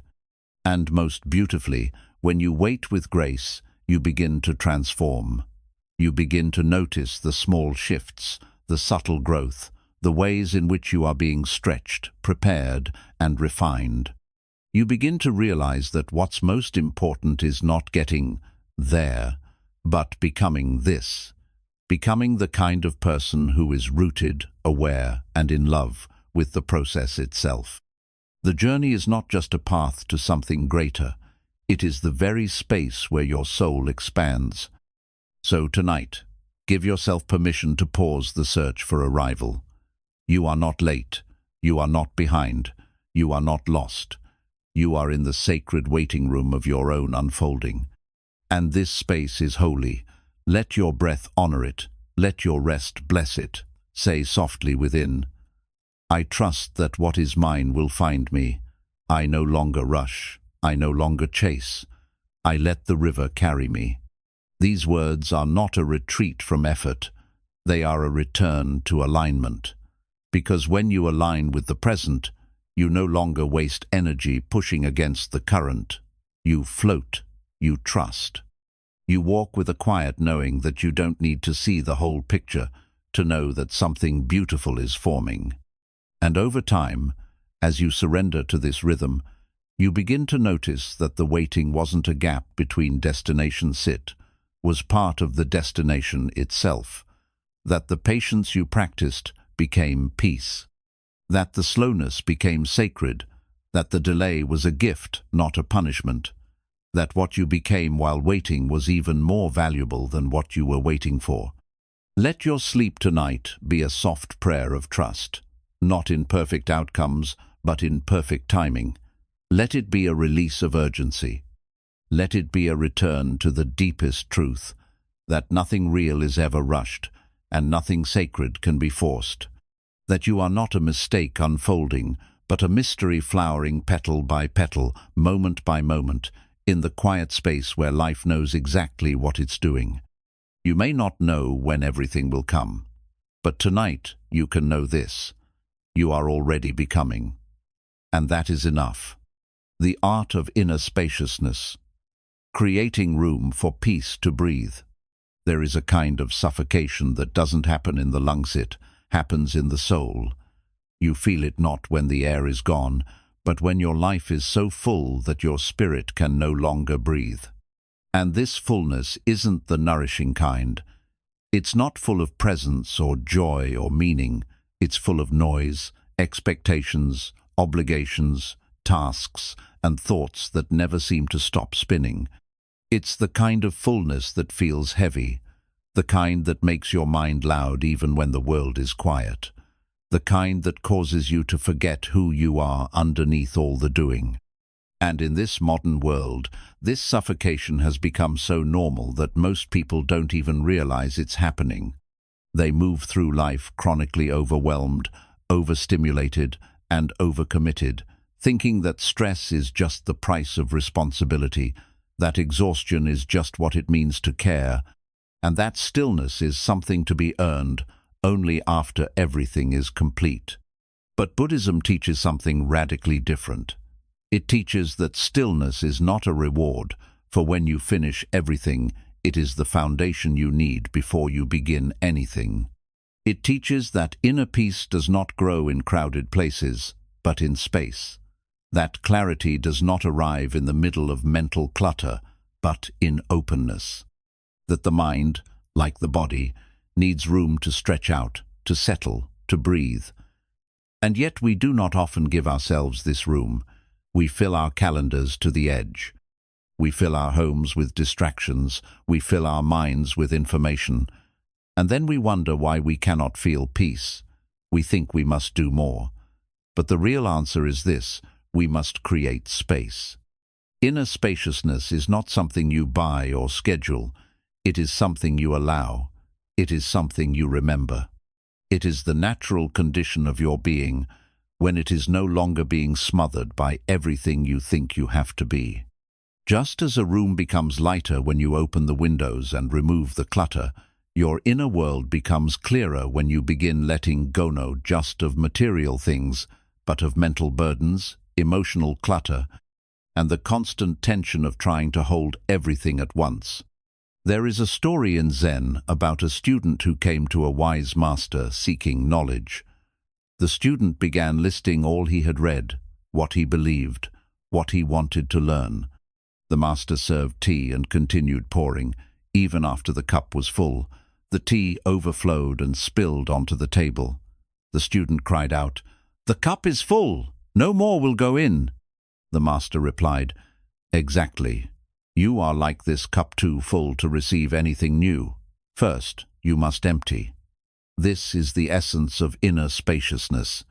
You cannot absorb peace if you are too full of everything else. Tonight, as you prepare to sleep, let your bed become more than a place to collapse. Let it become a sanctuary, a sacred space, where the mind is given permission to empty.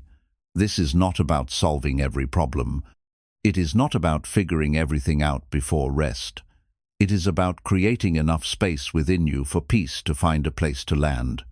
Begin by lying down slowly, consciously.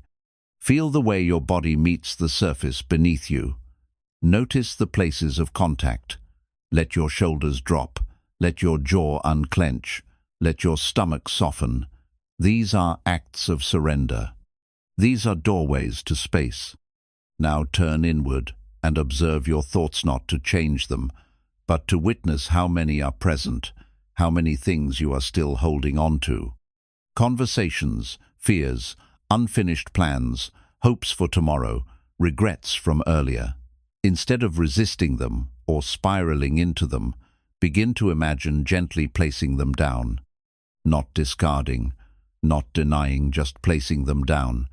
as if you are walking through your inner world, setting down bags you've been carrying all day, perhaps for years, one by one. Thought by thought, emotion by emotion, there is no rush, there is only release. Say softly to yourself, I am allowed to make space. I am allowed to be empty. These words might feel strange at first. After all, we are taught that emptiness is bad, that it means something is missing. But Buddhist philosophy reveals something profound. True emptiness is not a lack, it is a fullness of presence. It is the space from which all things arise. It is the womb of creativity, the canvas of peace, the breath of awakening. Emptiness is where your soul stretches its arms and whispers, finally, I can breathe. As you rest in this internal space, you may begin to notice something subtle but powerful. In the absence of noise, presence begins to expand. In the absence of force, softness begins to return. In the absence of thoughts, a deeper knowing begins to arise. You begin to feel yourself again, not the version of you that performs or plans, but the quiet presence that has been underneath it all, simply waiting for room to be seen. And here's the beautiful paradox. The more space you allow inside, the more your outer world begins to reflect it. You begin to declutter not just your thoughts, but your commitments. You begin to say no to things that suffocate your spirit. You begin to choose what nurtures your stillness instead of what adds to your chaos. You begin to move through the world, not hurried and tense, but open and grounded. Your presence becomes more powerful, your awareness becomes more precise, and your peace becomes less fragile because it is no longer dependent on everything being quiet. It arises from within. This is what inner spaciousness gives you. The ability to breathe in any moment, not because everything is perfect, but because you are no longer overfilled. You are no longer gripping everything at once. You have made room for your being to exist freely. Let this be your practice tonight, not a technique to master, but a ritual of allowing. Breathe gently and whisper inwardly, I make space within. I make space for rest. I make space for what matters. Let those words echo, not just in your mind, but in your nervous system. Let your whole being exhale. Let your energy settle. Let your thoughts begin to loosen their grip. And as you sleep, trust that this act of creating space is not passive, it is deeply transformative. It is what allows your subconscious to reorganize, your body to repair, your spirit to reconnect. You are no longer just surviving the day. You are now preparing for the deeper unfolding of your life own that begins not with action, but with stillness, not with control, but with surrender. The world will always try to fill you, with images, with goals, with urgency, with distractions. But you get to choose. You get to choose what you carry. You get to choose how much room you give yourself to breathe. You get to remember that space is not something you lack, it is something you reclaim. And in that space, something beautiful begins to happen. Your clarity returns, your joy awakens, your heart opens. Not because everything is perfect, but because finally, there is room. Room for healing. Room for peace. Room for truth. Room for you. Release the illusion of control, surrendering to the flow of life with grace. There is a hidden tension that most people carry without even knowing it, subtle, constant resistance beneath the surface of their thoughts and emotions, like a tightly coiled thread pulling at the edges of every decision, every expectation, every relationship. This tension does not come from the demands of life itself. It comes from a deeper cause, rooted in the illusion that we must control life in order to feel safe. Somewhere along the way, perhaps early in childhood or during moments of chaos, the mind came to believe that peace would only come when everything was perfectly managed. And so, it began to grip. It began to monitor, to predict, to plan, obsessively. It began to cling to the idea that if we just try hard enough, if we're smart enough, careful enough, strong enough, we can make sure nothing falls apart. And for a while, this illusion can feel like security. You organize your life, you build plans, you surround yourself with routines, but eventually reality interrupts. Someone leaves. Something breaks. A diagnosis arrives. A plan fails. A moment unravels. And suddenly the illusion begins to crack. The more you try to hold on, the more things slip through your fingers. The more you try to predict, the more uncertainty reveals itself. The more you grip, the more your peace escapes you. And in this moment, when life refuses to obey, when things do not go as you'd hoped, you begin to feel that familiar ache, that quiet fear, that maybe control was never real to begin with. Buddhism has long pointed to this truth. Control is an illusion created by the ego to protect itself from the discomfort of impermanence. The mind, afraid of change and death and uncertainty, builds a web of thoughts designed to keep everything predictable. But life is not predictable. Life is not manageable in the way we wish it to be.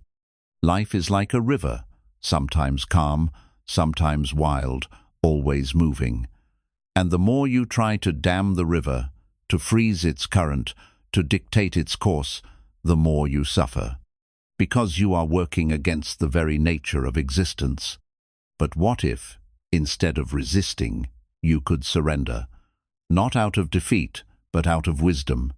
Not because you are powerless, but because you are finally wise enough to stop wasting your energy on what was never yours to control.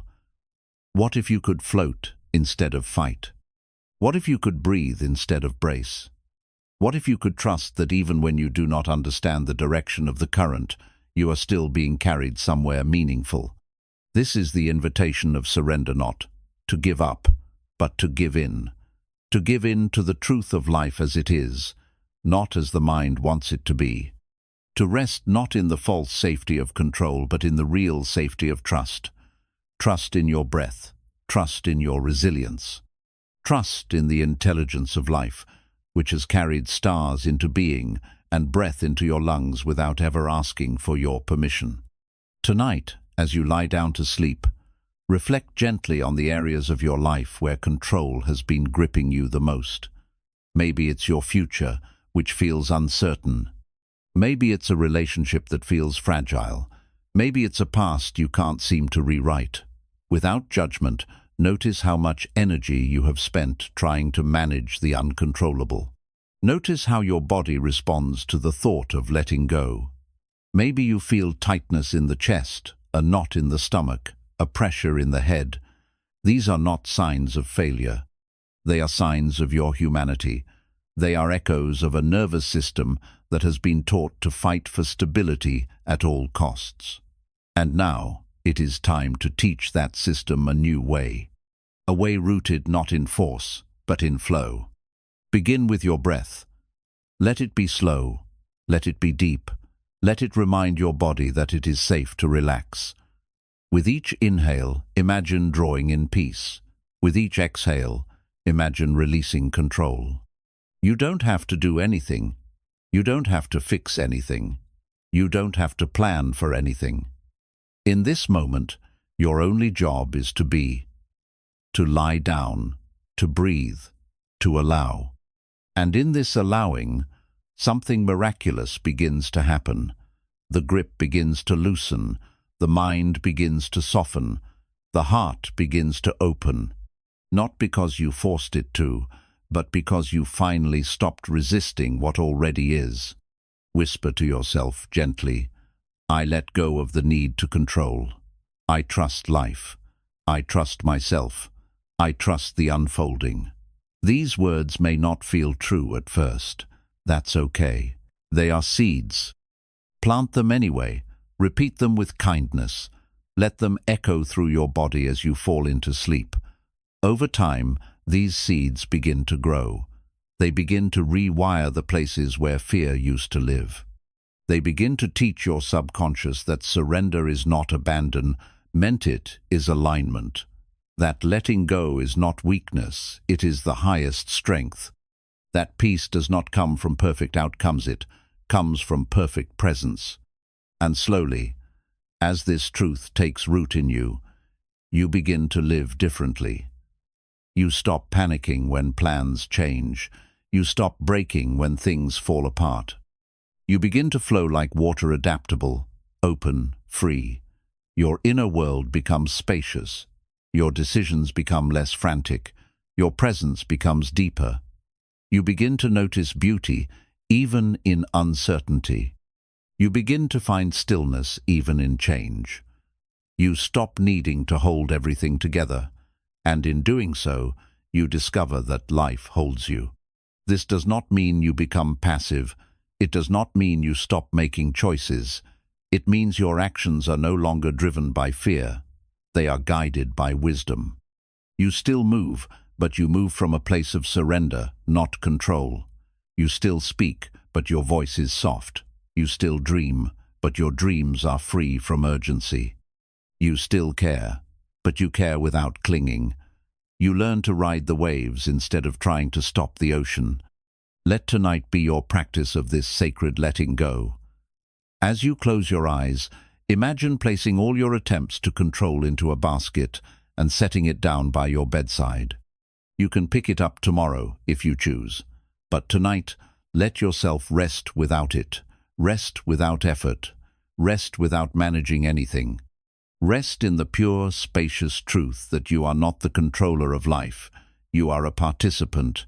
You are a witness. You are a sacred part of the unfolding, not the one unfolding it. Say quietly as you drift toward sleep, I am carried. I am guided. I am enough even when I let go. Let these words wrap around you like a soft blanket. Let them settle into your breath, your bones, your dreams. And as you sleep, trust that surrender is doing its work not as a visible force, but as a quiet rearrangement of your inner world. A clearing, a cleansing, a remembering. Because when you finally stop needing to hold it all together, you discover something profound. It was never yours to hold alone. Life was always flowing. Peace was always here.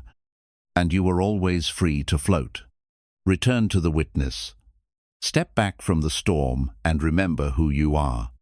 There is something subtle and sacred that many people go their whole lives without realizing, that they are not the voices in their head, not the emotions they feel, not even the experiences they've had. Beneath the noise of thought, beneath the changing tides of emotion, beneath the memories, the dreams and the fears, there is something else still, silent, unchanging, a presence, a quiet observer, a space of awareness untouched by anything that happens within it. In Buddhism, this is called the witness, the inner observer who does not react, who does not judge, who does not speak in words, but who sees everything. And when you begin to remember this truth, not as a philosophy but as a lived experience, something deep within you shifts. You stop being swept away by every thought, every mood, every sensation. You stop identifying with every passing storm, and you begin to live from a place of grounded awareness that cannot be broken. Most people, however, live completely identified with the contents of their mind. They believe that every thought they think is real, that every emotion they feel must be obeyed, that every fear is a warning, that every judgment is truth. And so they are constantly pulled by inner turbulence, reacting to everything as if it is who they are. When anger arises, they become anger. When doubt arises, they become doubt. When sadness arises, they drown in it. There is no space between the experiencer and the experience. No pause, no breath, only identification. And in this identification, there is suffering. Because when you think you are the storm, you must always fight it. You must control it. You must change it. But when you recognize you are the sky, you realize the storm can pass without needing to fix anything. This shift, this return to the witness is not something that happens once. It is a daily, even moment-by-moment practice. It is the art of stepping back, not to escape, but to see clearly. To no longer be caught in the waves, but to stand on the shore and observe them. You still feel. You still think, but you no longer drown. You become the space around your experience, not the experience itself. Tonight, as you prepare for sleep, let this be your intention, to return to the witness. Not to solve your life, but to rest in the awareness that you are not your life story. You are the one who watches the story unfold. Lie down slowly. Feel the weight of your body sink into the surface beneath you. Notice the rhythm of your breath. Let your awareness expand beyond the body, beyond sensation. Begin to watch not with effort, but with ease. Watch the thoughts that arise. Watch the emotions present. Watch the physical sensations. Let them come, let them go.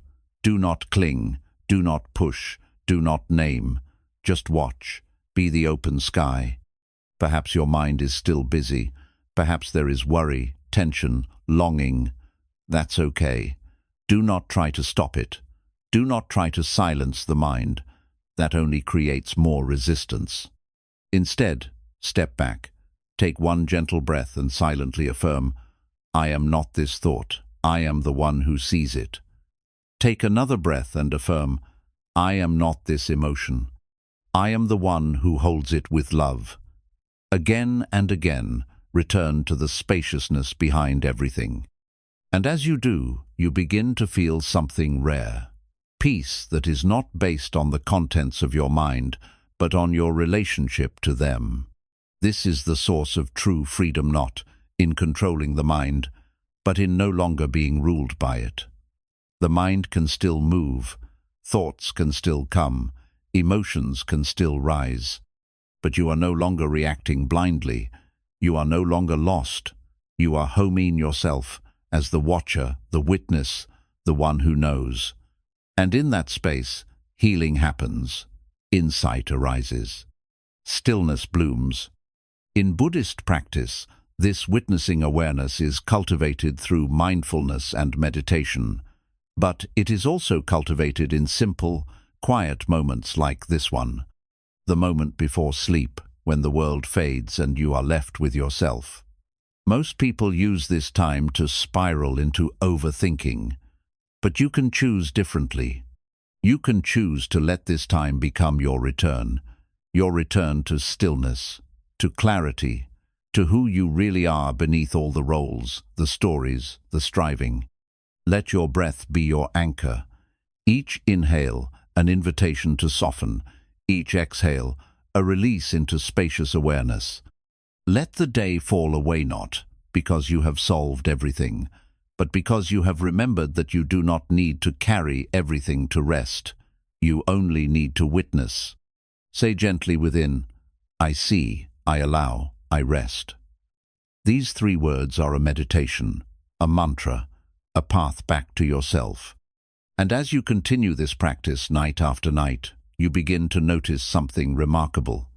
You no longer wake up anxious.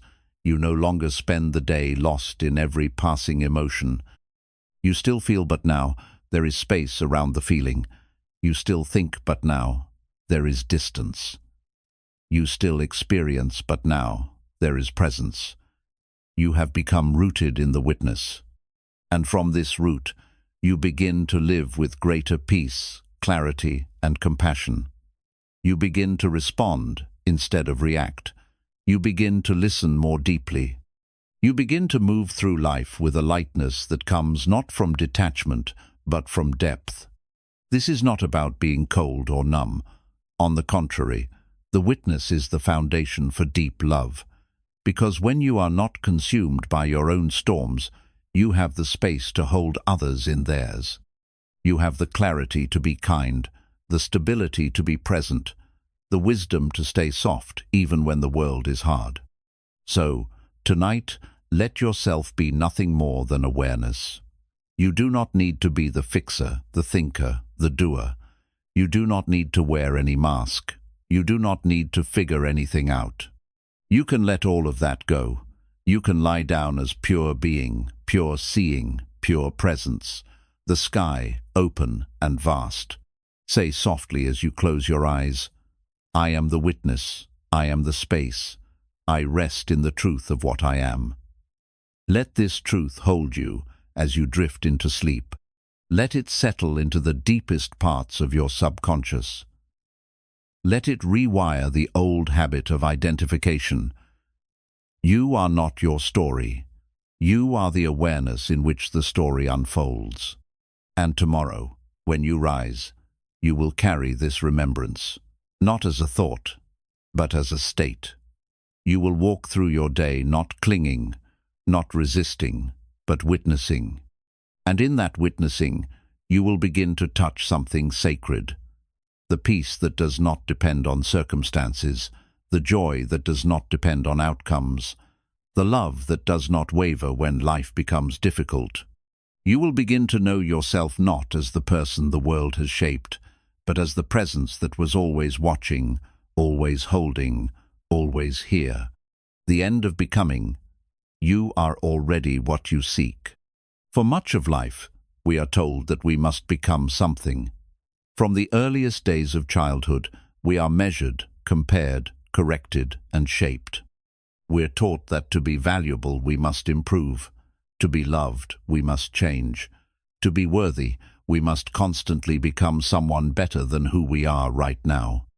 And so begins a long and exhausting journey, a journey of self-improvement that never truly ends. We set goals, we chase ideals, we compare ourselves to others. We work endlessly to fix the parts of ourselves that we think are broken, to become versions of ourselves that we believe will finally be enough. But even when we reach those milestone 7, when we achieve something, heal something, grow in some way, it doesn't take long before we find something else that needs work, and the chase continues. It is not that growth is wrong. It is not that evolution is meaningless. But somewhere along the way, we forget the most important truth. We are not becoming to find peace. We are becoming because we have forgotten that peace is already here. The problem is not that we grow. The problem is that we grow from a place of insufficiency. We try to build something new on top of the belief that we are not enough. And anything built on that foundation will always be shaky. The house may look beautiful, but it will never feel like home. Buddhism teaches us to look at this cycle with clarity. It invites us to examine the endless striving of the ego, the constant hunger, to improve, to achieve, to be seen as good enough. And it asks, what if you stopped running? What if you let go of the idea that you need to become anything? What if you allowed yourself to just be? This is not laziness. This is not complacency. This is the highest form of wisdom, to realize that your value is not found in your accomplishments, your titles, your roles, or your future potential. Your value is intrinsic. It is your very being. It is the fact that you exist, that you are conscious, aware, breathing. This awareness itself is sacred. It does not need to be improved. It does not need to be upgraded. It only needs to be remembered. And when you remember it, when you truly feel it not as a thought, but as a truth that vibrates through your body, your striving begins to dissolve. You begin to feel spacious, open, free. You are no longer trying to be good enough. You are simply being. And in that being, you touch the deepest kind of peace, the kind that no achievement can bring you, the kind that doesn't require effort, the kind that was always waiting underneath the noise. Tonight, as you prepare to sleep, let go of the need to become anything. You don't need to finish the journey tonight. You don't need to fix anything before you rest. You don't need to mentally rehearse tomorrow in order to deserve peace now. You are allowed to stop. You are allowed to breathe. You are allowed to arrive in this moment just as you are. Lie down slowly. Let your body settle. Feel the gentle pull of gravity anchoring you to the earth. With each breath, Allow a little more of your striving to dissolve. Let your muscles soften. Let your jaw relax. Let your chest open. Say quietly within, I am already whole. I am already enough. I do not need to become anything to rest. These words are not affirmations to add on top of your doubt. They are invitations to remove the doubt entirely, to lay it down, to stop holding it, to stop believing it, because you were never broken. You were never behind. You were never less than. You were simply caught in a world that profits from your insecurity, that taught you to measure yourself instead of feel yourself. That told you your worth was somewhere far away, when in truth, it was always here closer than your own breath. In the stillness of this night, let that truth sink in. Let it travel deeper than your thoughts. Let it settle into your bones, into your cells, into your heart. Imagine your past self, the one who felt not enough, gently sitting beside you. Imagine whispering to them with love, you don't have to try so hard anymore. You were always worthy. You were always light. And as you speak these words inwardly, notice what happens in your body. Perhaps a tension releases. Perhaps a tear rises. Perhaps a warmth spreads through your chest. This is healing. Not the kind that fixes, but the kind that finally allows. As you drift into sleep, rest not as someone who is behind, not as someone who is working toward peace, but as someone who has already arrived. You are here. You are safe. You are breathing. You are awareness itself, temporarily expressed in a body that longs to be held in kindness. Let go of the timeline. Let go of the pressure. Let go of the old belief that you must earn your place. You are the sky, not the weather. You are the ocean, not the waves. You are the silent witness, not the passing thoughts. This is the end of becoming, not because growth stops, but because identity softens. Because the ego no longer needs to prove anything. Because you are now rooted in something deeper than doing. You are now anchored in being, and from this place, growth can still happen. You may still learn, evolve, expand. But it comes from love, not fear. From curiosity, not inadequacy. From the natural unfolding of life, not the desperate chase to finally feel okay. Say quietly to yourself, there is nothing I must become to be loved. There is nothing I must fix to be free. I am whole now. I am enough now. I am peace now. Let these words carry you into sleep. Let them reshape the patterns of striving that have worn grooves into your mind. Let them begin to replace the noise with silence, the pressure with breath, the judgment with gentleness. And tomorrow, when you wake, perhaps you will still have goals. Perhaps you will still move forward. But something will be different. You will no longer wake up in lack. You will no longer feel like peace is something you must chase all day. You will wake with presence, with acceptance, with quiet joy. And you will carry yourself not as someone becoming, but as someone remembering. You are already what you seek. You have always been. The gentle undoing, dissolving the mind's armor and returning to inner softness. There comes a point in every spiritual path not marked by ceremony or celebration, but by quiet collapse when a person no longer wants to fight. Not because they've lost, but because they've seen through the illusion that there was ever a battle worth fighting in the first place. The need to defend, to explain, to prove, to shield oneself from the unpredictability of life, it all begins to feel heavy, not noble, not empowering, just exhausting. And in that exhaustion, a doorway opens. A doorway into a different way of being, a quieter way, a softer way. A way that does not ask you to be strong in the way the world defines strength, but instead asks you to be strong enough to let yourself become soft again. Most people don't realize how much armor they wear until it begins to crack, until life bends them, until loss breaks them, until silence meets them in the night, and shows them how long they've been holding their breath. This armor is not physical but emotional, mental, energetic. It is built over time layer by layers, a defense against pain, rejection, abandonment, failure, humiliation. And while it may seem to protect you, it also traps you. It makes you distant from your own heart. It makes you numb to the full richness of experience. You may avoid pain, yes, but you also close yourself off from joy, intimacy, creativity, and depth. Buddhism, and especially the gentler teachings of Zen and mindfulness practice, do not tell you to break your armor with force. They do not say you must destroy who you were in order to become someone new.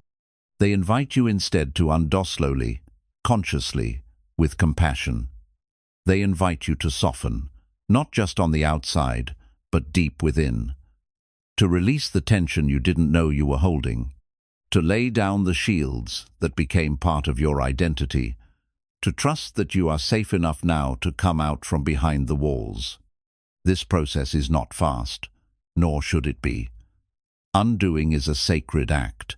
It is a process of remembering who you were before the fear, before the wounds, before the world told you to toughen up.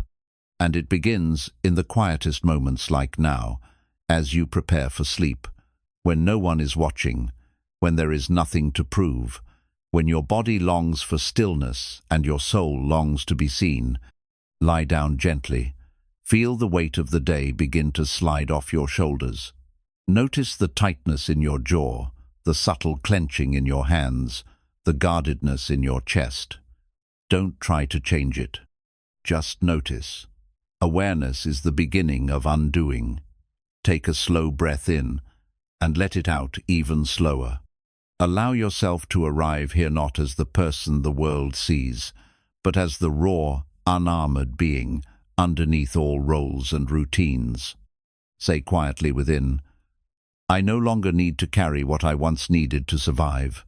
Let those words echo softly inside you. Perhaps as you lie here, parts of your mind resist. They say, if I let go, I'll fall apart. If I soften, I'll be weak. If I open, I'll be hurt. These voices are old. They are echoes of a self who was once truly unsafe, who needed armor just to make it through. Offer them compassion. Say, I hear you, I thank you, and I release you. The parts of you that once protected you are not your enemy, but they are not meant to lead you anymore. You have grown, you have survived. And now it is time to learn how to live not through resistance, but through presence. As you breathe slowly, begin to imagine every part of your armor dissolving. The harsh self-criticism softens into understanding. The sharp judgment of others fades into gentle curiosity. The clenched control over outcomes loosens into trust. The wall around your heart becomes transparent. Not gone, but no longer impenetrable. You begin to feel yourself more clearly, not the thoughts about yourself, but the actual self, the quiet awareness that feels the breath, that holds all experience without effort. This awareness is not hard. It is not armored. It is spacious, tender, alive, and it is who you truly are underneath all mental constructions. As you rest in this awareness, you may feel emotions rise.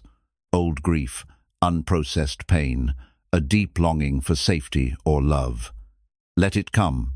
Let it move. Do not suppress. Do not analyze.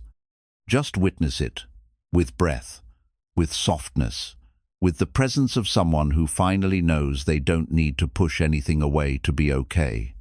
Say inwardly, I trust what arises. I allow what moves through me. I am not here to control, but to hold. These words are medicine not because they remove discomfort, but because they transform your relationship to it. You are no longer bracing against life. You are flowing with it. You are no longer trying to keep your heart safe from pain. You are allowing your heart to be the space where pain and joy both belong. This is true strength. The strength to feel. The strength to remain open. the strength to be soft in a world that rewards numbness. And as you sleep tonight, let the armor fall away completely, even if only for a few hours. Let the breath move through you like wind through open fields. Let the body rest as if it is being held by something larger than itself, because it is. You are being held by the earth, by awareness, by the infinite silence that carries all things. You do not need to defend yourself in this space. You do not need to explain, to fix, to perform. You can simply be, fully, gently, truly. Let your last thoughts before sleep be ones of release. Say within, I am no longer at war with myself. I am no longer hiding from my own heart. I return to softness. I return to truth. I return to the quiet presence that has always been here. And let those words become a lullaby for your nervous system, a balm for the tired mind, a doorway into deep, healing rest. Because the truth is, you do not need more doing. You do not need another strategy. You do not need another version of yourself. You need space. You need presence. You need the courage to dissolve so that what remains is not the hardened shell of survival, but the luminous being of peace, untouched, unshaken, and fully awake. The sacred silence within, discovering the healing that words cannot give. There is a kind of silence that most people run from, not because it is painful, but because they no longer recognize its language. A silence that is not empty, but vast, not hollow, but full of meaning. It is the silence that comes when the mind is finally quiet enough for the heart to speak. When all the thoughts, roles, distractions and defenses fall away, and something deeper, older, truer, begins to stir within you. It does not use language, it does not make demands. It simply waits. And when you are still enough, it reveals itself. Most people live surrounded by noise. Noise from the world, yes, but even more so, noise from within, the voice in the head that never stops narrating. The constant hum of anticipation, regret, analysis, reaction. Even when the room is quiet, the mind can be loud. And this loudness becomes so normal, so constant, that silence begins to feel uncomfortable. The moment things go quiet, the mind panics. It scrambles for something to do, something to think, something to fix, as if stillness itself were dangerous. But in Buddhist teachings, silence is not something to fear. It is something to return to, because it is in silence that the truth begins to emerge, not the truth of the intellect, but the truth of being. A truth that cannot be explained, only experienced. A truth that doesn't come from reading another book or solving another problem, but from resting deeply in the presence of what is.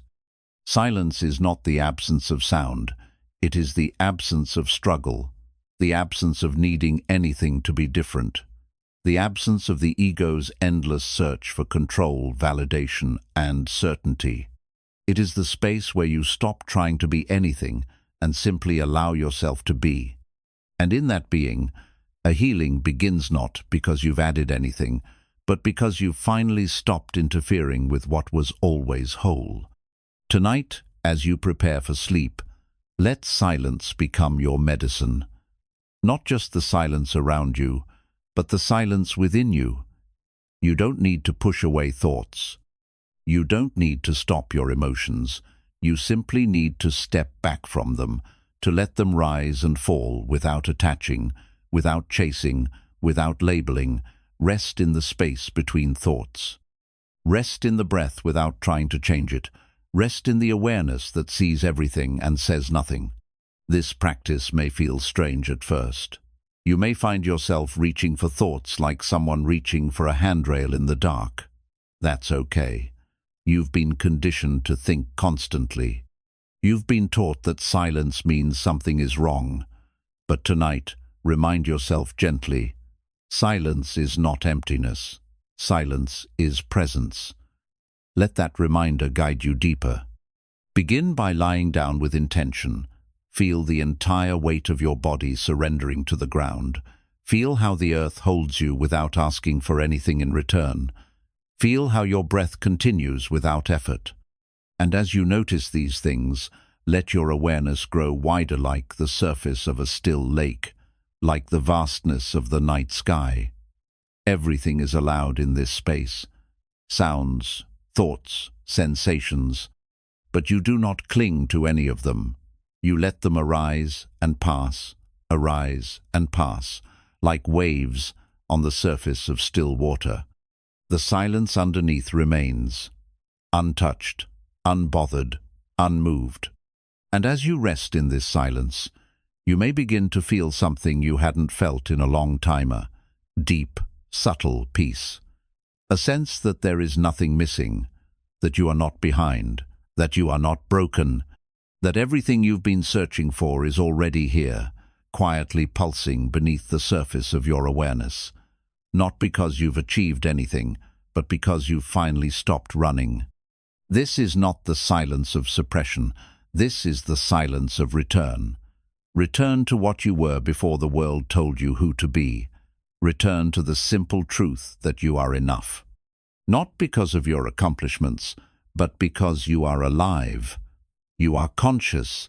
You are here. Let this silence cradle you like a parent cradles a child. Let it hold your fears, your confusion, your weariness, without needing to fix or change anything. Let it wrap around you as you drift deeper into rest and say quietly within, "In this silence, I remember who I am." Let that remembering sink into your cells. Let it settle in your breath. Let it reshape the way you relate to yourself, not as a problem to be solved, but as a presence to be honored. You do not need to narrate your life to be real. You do not need to explain your pain to be worthy. You do not need to perform your healing to prove you are growing. You are allowed to fall silent. You are allowed to not know. You are allowed to rest in the great mystery that holds all things. And in that mystery, something sacred begins to rise, not in words, not in thoughts, but in feeling, in presence, in stillness. The kind of stillness that doesn't mean nothing is happening, but that everything is happening with complete peace. The kind of stillness that is not passive, but powerful. The kind that reminds you, your soul is not noisy, your truth does not shout, your real self does not clamor for attention. It whispers, it waits, it simply is. So as you drift into sleep tonight, let go of the need to understand. Let go of the need to define. Let go of the need to speak, even inside your own mind. Let the silence take over not as a void, but as a presence. Let it move through you, around you, within you. Let it wash away the tension of doing. Let it soften the noise of becoming. Let it bring you home. Say softly, as you fall deeper into rest, "There is nothing I need to say, nothing I need to prove. I rest in the sacred silence within." And let those words fade into silence too, because the most profound healing does not come from what we say, it comes from what we are willing to feel in the space between words. It comes from who we become when we stop trying to become anything at all. Let this be your sanctuary, not just tonight, but always. A space you can return to any time. A stillness you can carry within you like a flame in the dark. A silence that speaks without words and heals without sound. A silence that reminds you, again and again, you were always enough. You were always whole, and beneath all the noise, you were always free. Release the identity you built in pain. Let the real you breathe again. There's a version of you that you built not out of joy, but out of necessity. A version forged during times of confusion, heartbreak, abandonment, judgment, or fear. You may not remember the exact day it formed, but it happened slowly like layers of armor constructed to protect the softest part of you. Every time you were rejected, a layer. Every time you were misunderstood, a layer. Every time you had to be strong when you wanted to cry, a layer. Until one day, you began walking through the world not as yourself, but as the version of you who knew how to survive. And this version, this identity created from pain served you. It helped you get through what once felt unbearable. It gave you boundaries when you didn't know how to say no. It helped you appear strong when your world was falling apart inside. It helped you function, even if you weren't truly living. You learned to smile when your chest was tight. You learned to pretend when your spirit was tired. You learned to keep moving when you didn't even feel present in your body. You learned to be who others needed, because it felt safer than being who you really were. But now, something inside you is changing. The pain that built your identity is no longer the pain you're living in. The storm has passed. The environment that shaped your defenses is no longer here. And yet the armor remains outdated, heavy, suffocating. The self you've been presenting to the world no longer feels true. You speak, and your voice doesn't echo from your center. You act, and something feels misaligned. You smile, and behind it is a quiet ache that whispers, "This isn't me." Buddhist wisdom teaches that identity is impermanent. It is not fixed. It is not who you are. It is simply who you've learned to be. And when the conditions that created that identity change, it is not betrayal to release it, it is healing. You are not obligated to carry the version of yourself you created in pain. You do not owe your past self a lifetime of pretending. You are allowed to grow beyond the walls you once needed. You are allowed to become someone softer, truer, freer. Tonight, as you prepare for sleep, let this be your sacred practice. To release the identity that was built in survival so that the self rooted in peace can finally emerge, not through effort, not through force, but through surrender, through breath, through deep, quiet acknowledgement of the truth you've been holding just beneath the surface. Lie down gently. Let your spine settle into the earth. Let your arms rest like branches over a calm river. Feel your body not as a concept or appearance, but as a living temple that has carried you through seasons of storm. Breathe slowly, fully, and allow your mind to reflect not from judgment, but from compassion. Begin to notice the ways you have shaped yourself to be loved, the ways you've withheld your truth to stay safe, the ways you've played roles just to feel seen. And without shame, begin to whisper to yourself, "I see you, I thank you, and I release you." Let those words be your gentle offering to the past versions of you. You do not need to push them away. You do not need to shame them. You do not need to disown the self who helped you survive. You only need to let them rest. Like a tired traveler who has carried too much for too long, let them sit down, let them exhale, let them dissolve. Perhaps emotions rise. Grief, because this identity was part of you for so long. Fear, because stepping into a new way of being feels uncertain. Tenderness, because you can feel the innocence underneath all your old defenses. Let it all come. Let it all move. You are not here to suppress. You are here to witness, to hold space, to allow the layers to fall without needing to replace them with anything new. Because underneath those layers, something has always been waiting. Not a better version of you, but the real one. The quiet, clear, radiant self who never needed to perform. The self who feels at home in their own breath. The self who doesn't need to prove anything because their worth is not up for negotiation. The self who is not defined by their wounds, but who carries those wounds with grace. As you breathe deeper, begin to feel this self-risen as a future goal, but as a present truth.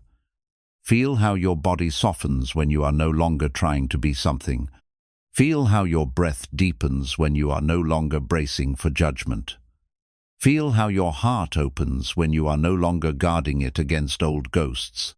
Say quietly within, "I am not who I had to be. I am who I've always been beneath it all. Let these words wrap around you like a warm blanket. Let them enter the places in you that have forgotten how to relax. Let them rewrite the story that says you have to wear a mask to be loved. Because real love does not need masks. It does not need roles. It does not require performance. It only requires presence. And presence is what returns to you when you allow your survival identity to dissolve. This is what it means to rewire your mind in sleep. Not to install new beliefs on top of old wounds, but to allow the old programming to dissolve entirely. To no longer run the scripts of shame and self-protection that once controlled your every move. To create space not for a new identity, but for your natural state to rise again. And that natural state is peace. It does not mean you will never feel fear again. It does not mean you will always be confident, but it means you will no longer be pretending. You will no longer be reacting from outdated pain. You will be present, awake, soft, real. Let your final thoughts before sleep be this: I release who I needed to be. I remember who I am. I return to myself. And let those words echo in your breath. Let them soothe the old patterns. Let them call you back to the stillness where no identity is needed, where nothing is missing, and where your presence alone is more than enough. You were never meant to be anything other than whole. Let that truth guide you now, not just through sleep, but through life. Let your steps become lighter. Let your voice become clearer. Let your being become rooted in peace, not in protection. You are no longer surviving. You are remembering. And that changes everything. Surrender the illusion of control. Let go so life can flow through you. There is a quiet war most people are fighting, not with others, not with the world, but with reality itself. A war against uncertainty, against change, against the unknown. We don't call it a war, but it lives in our constant need to manage outcomes, to predict the future, to control how people see us, to avoid anything that might cause pain. This deep urge to control disguised as planning, protecting, preparing is rooted not in wisdom, but in fear. And this fear builds a mind that is always tense, always alert, always calculating its next move. It builds a life that is constantly pushing, bracing, resisting. And in that state, even joy feels like a task. Even peace feels like something to achieve. Even sleep becomes a battlefield. But what if the control you cling to is the very thing keeping you from peace? What if your attempts to manage everything are not keeping you safe, but are keeping you disconnected from the flow of life itself? What if surrender is not weakness, but wisdom, not giving up, but finally letting go of the burden you were never meant to carry? Buddhism teaches that the root of suffering is attachment, not just to people or possessions, but to ideas, expectations, stories, and illusions.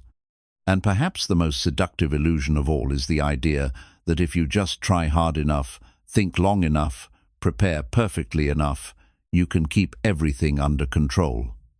But life does not move by your will. It moves by its own rhythm. It is not a machine to operate. It is a river to join. When you fight the current, you suffer, you exhaust yourself, you lose touch with the natural unfolding of things. But when you surrender not in despair, but in awareness, you stop being the one who resists the current and start becoming the one who flows with it. And in that flow, there is peace, there is clarity, there is strength, not the strength of force, but the strength of alignment. Tonight, as you prepare for sleep, feel the tension in your body, not with judgment, but with compassion. Notice the tightness in your shoulders, the gripping in your jaw, the weight in your chest. This is not your fault. This is what happens when you've been taught that it's all on you, that everything depends on your effort, your perfection, your vigilance. But tonight, Let that burden be questioned. Let it be softened. Let it be set down. Lie down slowly. Let your body be received by the earth. Feel how the ground holds you, even when you let go. Feel how your breath continues, even when you stop trying. Feel how your heart beats without your permission, without your control. These small things, breathing, resting, existing, remind us that surrender is not the end of life, but the beginning of life truly flowing through you. Say quietly within, I surrender control. I trust the flow. I am supported. Let these words sink into your nervous system.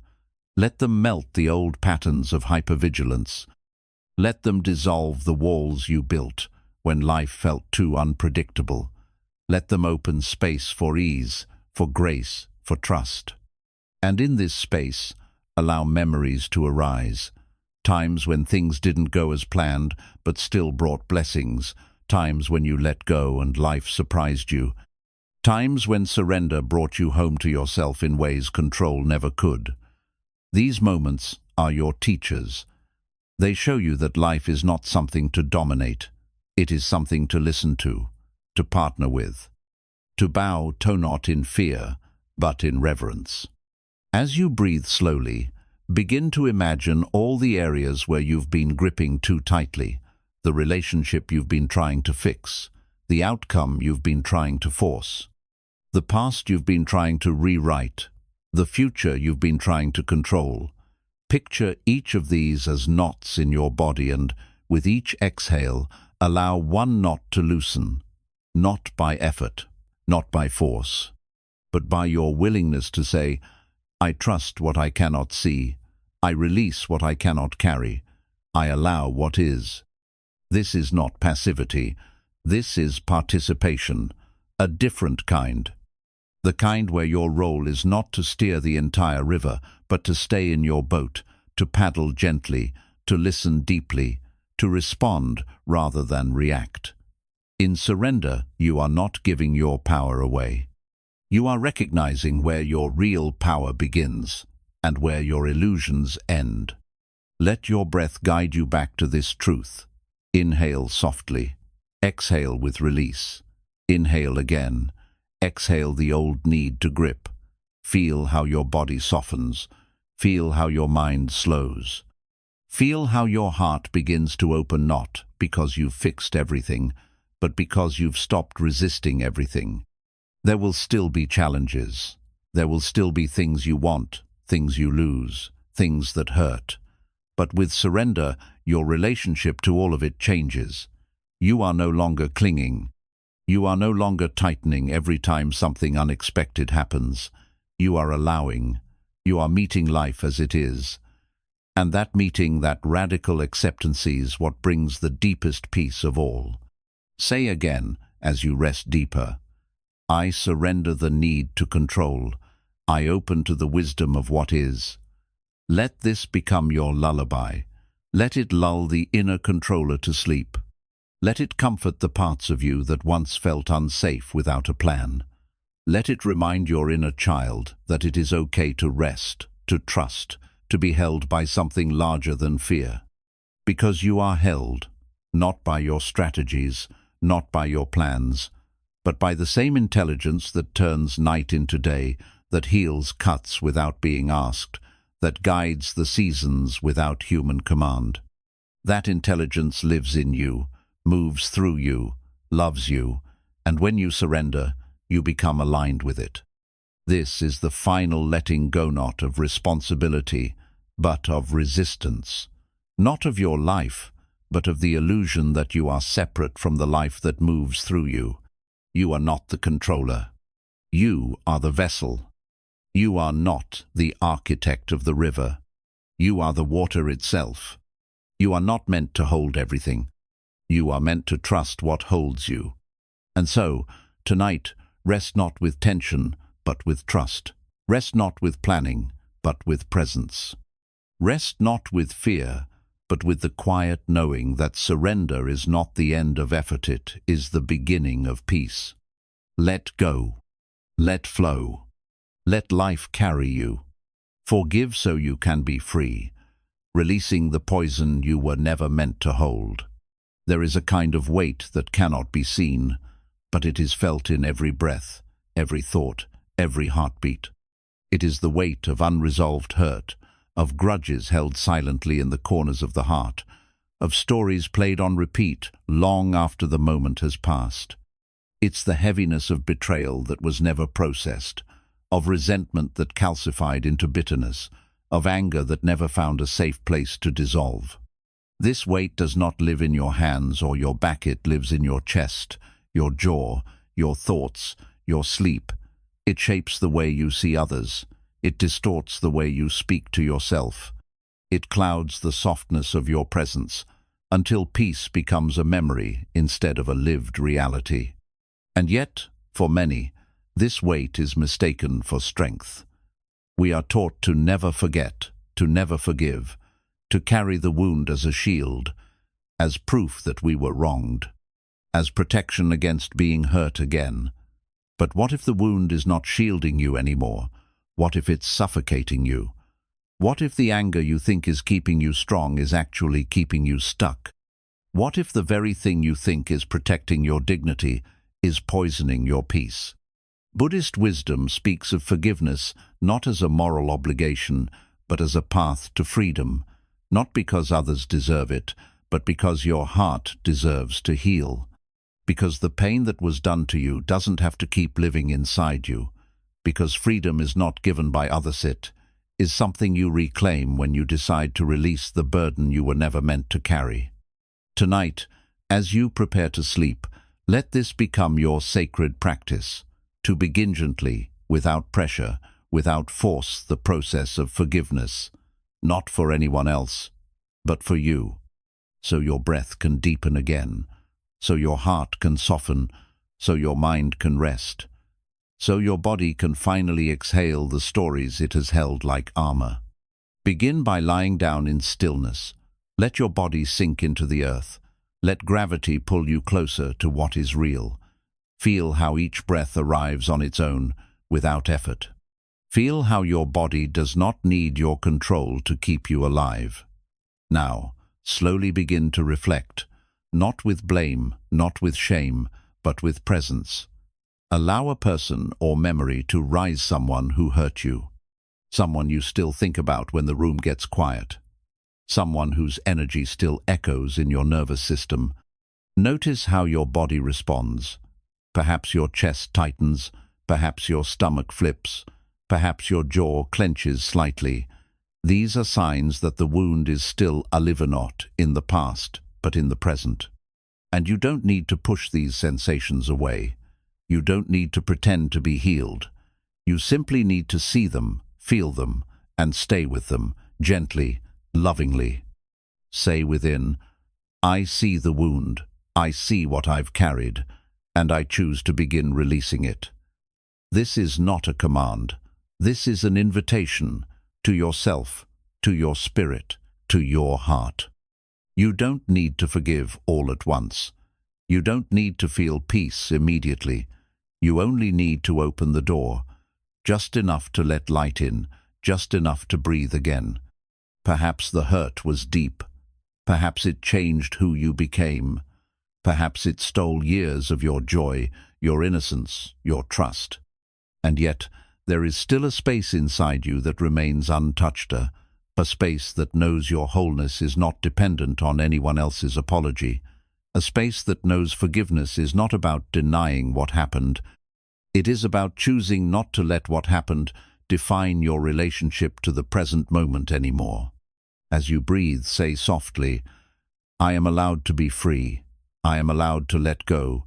I am allowed to heal.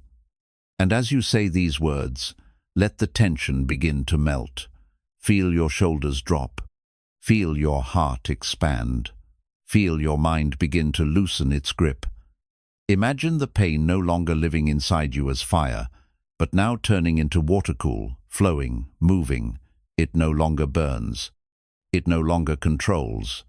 It simply moves and moves on. Forgiveness does not mean what they did was right.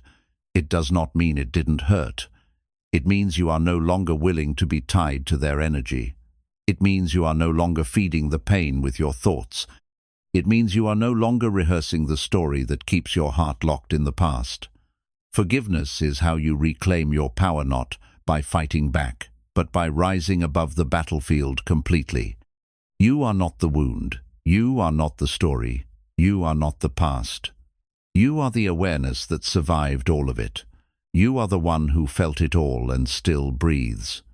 And in that breath, there is your doorway to peace.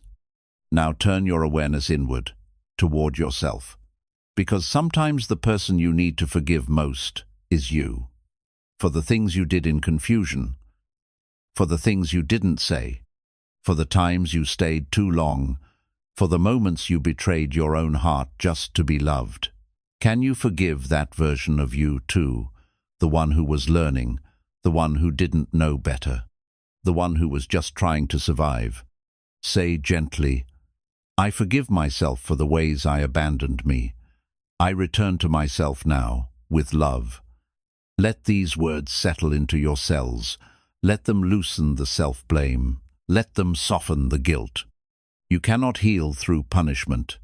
You can only heal through kindness, through presence, through the choice to love what once felt unlovable. As you drift deeper into rest, imagine all the cords of resentment slowly unraveling. Imagine your heart becoming lighter, your mind becoming clearer, your soul becoming quieter. You don't need to hold on anymore. You don't need to keep carrying what has already happened. Let your breath become your forgiveness. Let your exhale become your release. Say softly, as your body relaxes fully, I forgive so I can be free. And let that freedom echo through your being, not loud, not dramatic, but steady, quiet, powerful.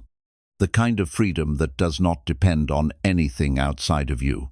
The kind of freedom that comes from finally choosing peace over pain, wholeness over hurt, presence over the past. Forgiveness is not a one-time act. It is a lifelong unfolding. Some nights you will feel the hurt again. Some days the memory will rise. That's okay. Just return. Return to your breath. Return to your choice. Return to the silence that says, even this I can hold with love. Because that is who you are beneath it all. Not the wound, not the story, but the one who forgives, the one who lets go. The one who sleeps peacefully, not because nothing ever went wrong, but because you no longer carry what cannot be changed. And that is freedom. And that is healing. And that is peace. Stop chasing peace. Let it come to you by being still. There is a desperation that hides beneath even the most spiritual seeming lives, a silent, persistent chase for peace. It doesn't always look like a chase. Sometimes it disguises itself as productivity. Sometimes it calls itself self-improvement. Sometimes it dresses up as meditation or healing work. But underneath the rituals and routines, underneath the affirmations and silent hours, the energy is the same, a grasping, a reaching, a belief that peace is somewhere just beyond your current experience, that if you just fix one more flaw, process one more emotion, or gain one more insight, then finally you'll feel okay. Finally, you'll feel still. But this belief, the belief that peace is something to be chased, is the very thing that keeps it away. Buddhist teachings gently expose this illusion. They do not shame the seeker. They do not mock the search. They simply invite us to pause and look with clear eyes. If the mind that is seeking peace is the same mind that believes it's not already whole, how can it ever arrive at what it's chasing? How can stillness be reached through movement? How can enoughness be found through effort? It cannot, because peace is not a reward. It is not a finish line. It is not something to be earned. Peace is what remains when the mind stops chasing. Peace is what returns when you stop believing you are missing something. Peace is not out there. It's here. It's always been here. and your only task is to become still enough to feel it. Tonight, as you prepare to sleep, let this truth become your practice, not another technique, not another thing to achieve, but a gentle letting go. Let your body rest in its natural weight. Let your breath return to its natural rhythm. Let your mind begin to settle, not because you force it, but because you allow it. You are not here to chase anything. You are here to receive what is already present. Begin by noticing the areas in your life where you are still chasing, the feeling of needing to be better, the hunger for someone's approval, the urgency to feel complete, the subtle panic that you are behind. Let each of these arise, not to fix them, but to see them, because when you see the chase clearly, you start to realize how exhausting it is, how it pulls you out of your body, out of the moment, out of the very peace you're trying to reach. Say quietly within, I do not need to chase peace, I only need to stop running. Let these words move through you like a slow wave. Let them touch the parts of you that still believe peace is somewhere else. Let them settle into the child inside you who once thought love had to be earned. Let them breathe into the part of your mind that always asks, what's next? Now imagine your inner landscape as a still lake. Thoughts may ripple across the surface, but underneath, the water is unmoving, deep, clear, vast. You are that depth. You are that silence. You are not the ripples. You are not the chase. You are the presence that watches it all. Breathe into that knowing. Rest in it. There is a sacred art in doing nothing. Not the lazy, mindless kind of nothing, but the conscious, deliberate act of allowing, of choosing stillness, of opening your palms and no longer grasping. In this stillness, something strange happens. Peace begins to resonate as a result, but as a return. Not because you achieved something, but because you stopped interfering. Buddhism teaches that suffering is caused by grasping for permanence in a world that changes, grasping for control in a universe that moves on its own, grasping for self in a life that is made of flow. And so, to be free, you do not need to add more. You need to release the grasp. You need to rest the hands of your mind. Let that be your prayer tonight. May I release the need to reach. May I trust what is already here. There is nothing missing, nothing broken, nothing outside of you that needs to be captured. Peace does not need to be earned. It needs to be remembered. And you can only remember it when you stop chasing the idea of it. This moment, this breath is enough. Feel it. Feel how your lungs rise and fall. Feel how your body asks for nothing but rest. Feel how, when you drop the inner noise, a silence begins to bloom. Not the silence of absence, but the silence of presence. The silence that says, you're okay now. You're okay here. You've always been okay. Even the mind will resist this at first. It will say, but what about tomorrow? It will say, but what if I lose control? It will say, but what if this isn't enough? Smile gently at the mind. Thank it. And then say, you can rest too. You don't need to chase anymore. Let every part of you that's been busy thinking, analyzing, fixing begin to relax, not out of boredom, but out of sacred intention. Let your nervous system exhale. Let your energy settle like dust floating to the floor. Let your spirit return to its natural, quiet rhythm. Because this is where peace lives, not in the end of the chase, but in the refusal to chase at all. Let the last thoughts before sleep be the ones that release you from effort. Say within, I am not missing anything. I do not need to run. I am already home. Let those words echo in your bones. Let them become your lullaby. Let them teach you, again and again, that the peace you long for is not waiting in the future. It is hiding behind the chase. And when the chase ends, peace begins. You do not need to fix yourself. You do not need to earn your way to stillness. You do not need to become someone else to deserve rest. You only need to stop. You only need to breathe. You only need to be. And in that being, peace will commune with noise, not with fireworks, but like a sunrise slipping gently into the sky. Quiet, soft, unavoidable. Let it come. Let it stay. Let it remind you. You were never meant to chase what already lives inside you. You are not your thoughts. Awaken from the mind's illusion and return to presence. There is a voice in your head that never stops speaking. It narrates your day, judges your actions, replays the past, rehearses the future, and tells you who you are. It comments on the weather, critiques your body, evaluates your worth, and reminds you of every mistake you've ever made. This voice is relentless, persistent, often loud, and yet so familiar that you might not even notice it anymore. It has been with you since childhood, shaped by parents, teachers, culture, and trauma. It speaks in your language, wears your memories, and sounds like it belongs to you. But what if it doesn't? What if that voice is not who you are, but simply a pattern and echo of the mind repeating what it has absorbed? What if every thought that passes through your awareness is no more you than a cloud passing through the sky is the sky itself? Buddhist teachings point to this truth with exquisite clarity. You are not your thoughts. You are the awareness behind them, the one who sees them come and go, the one who remains while thoughts rise and fall like waves on the ocean of consciousness. You are not the wave. You are the ocean. When you forget this, you become lost. You begin to believe every thought is real.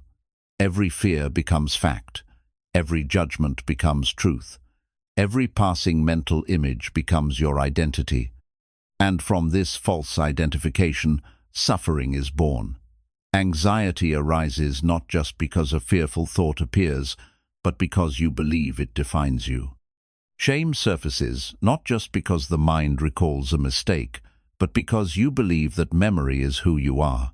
The trap is not the thought. The trap is the belief. But tonight, you are invited to step out of that trap, not by force, not by fighting your mind, but by gently resting in the awareness that sees the mind. Tonight, you will not fix your thoughts. You will not argue with them. You will simply remember, this is not me. I am the one who sees. Begin by lying down slowly. Let your body become heavy. Let the ground hold you.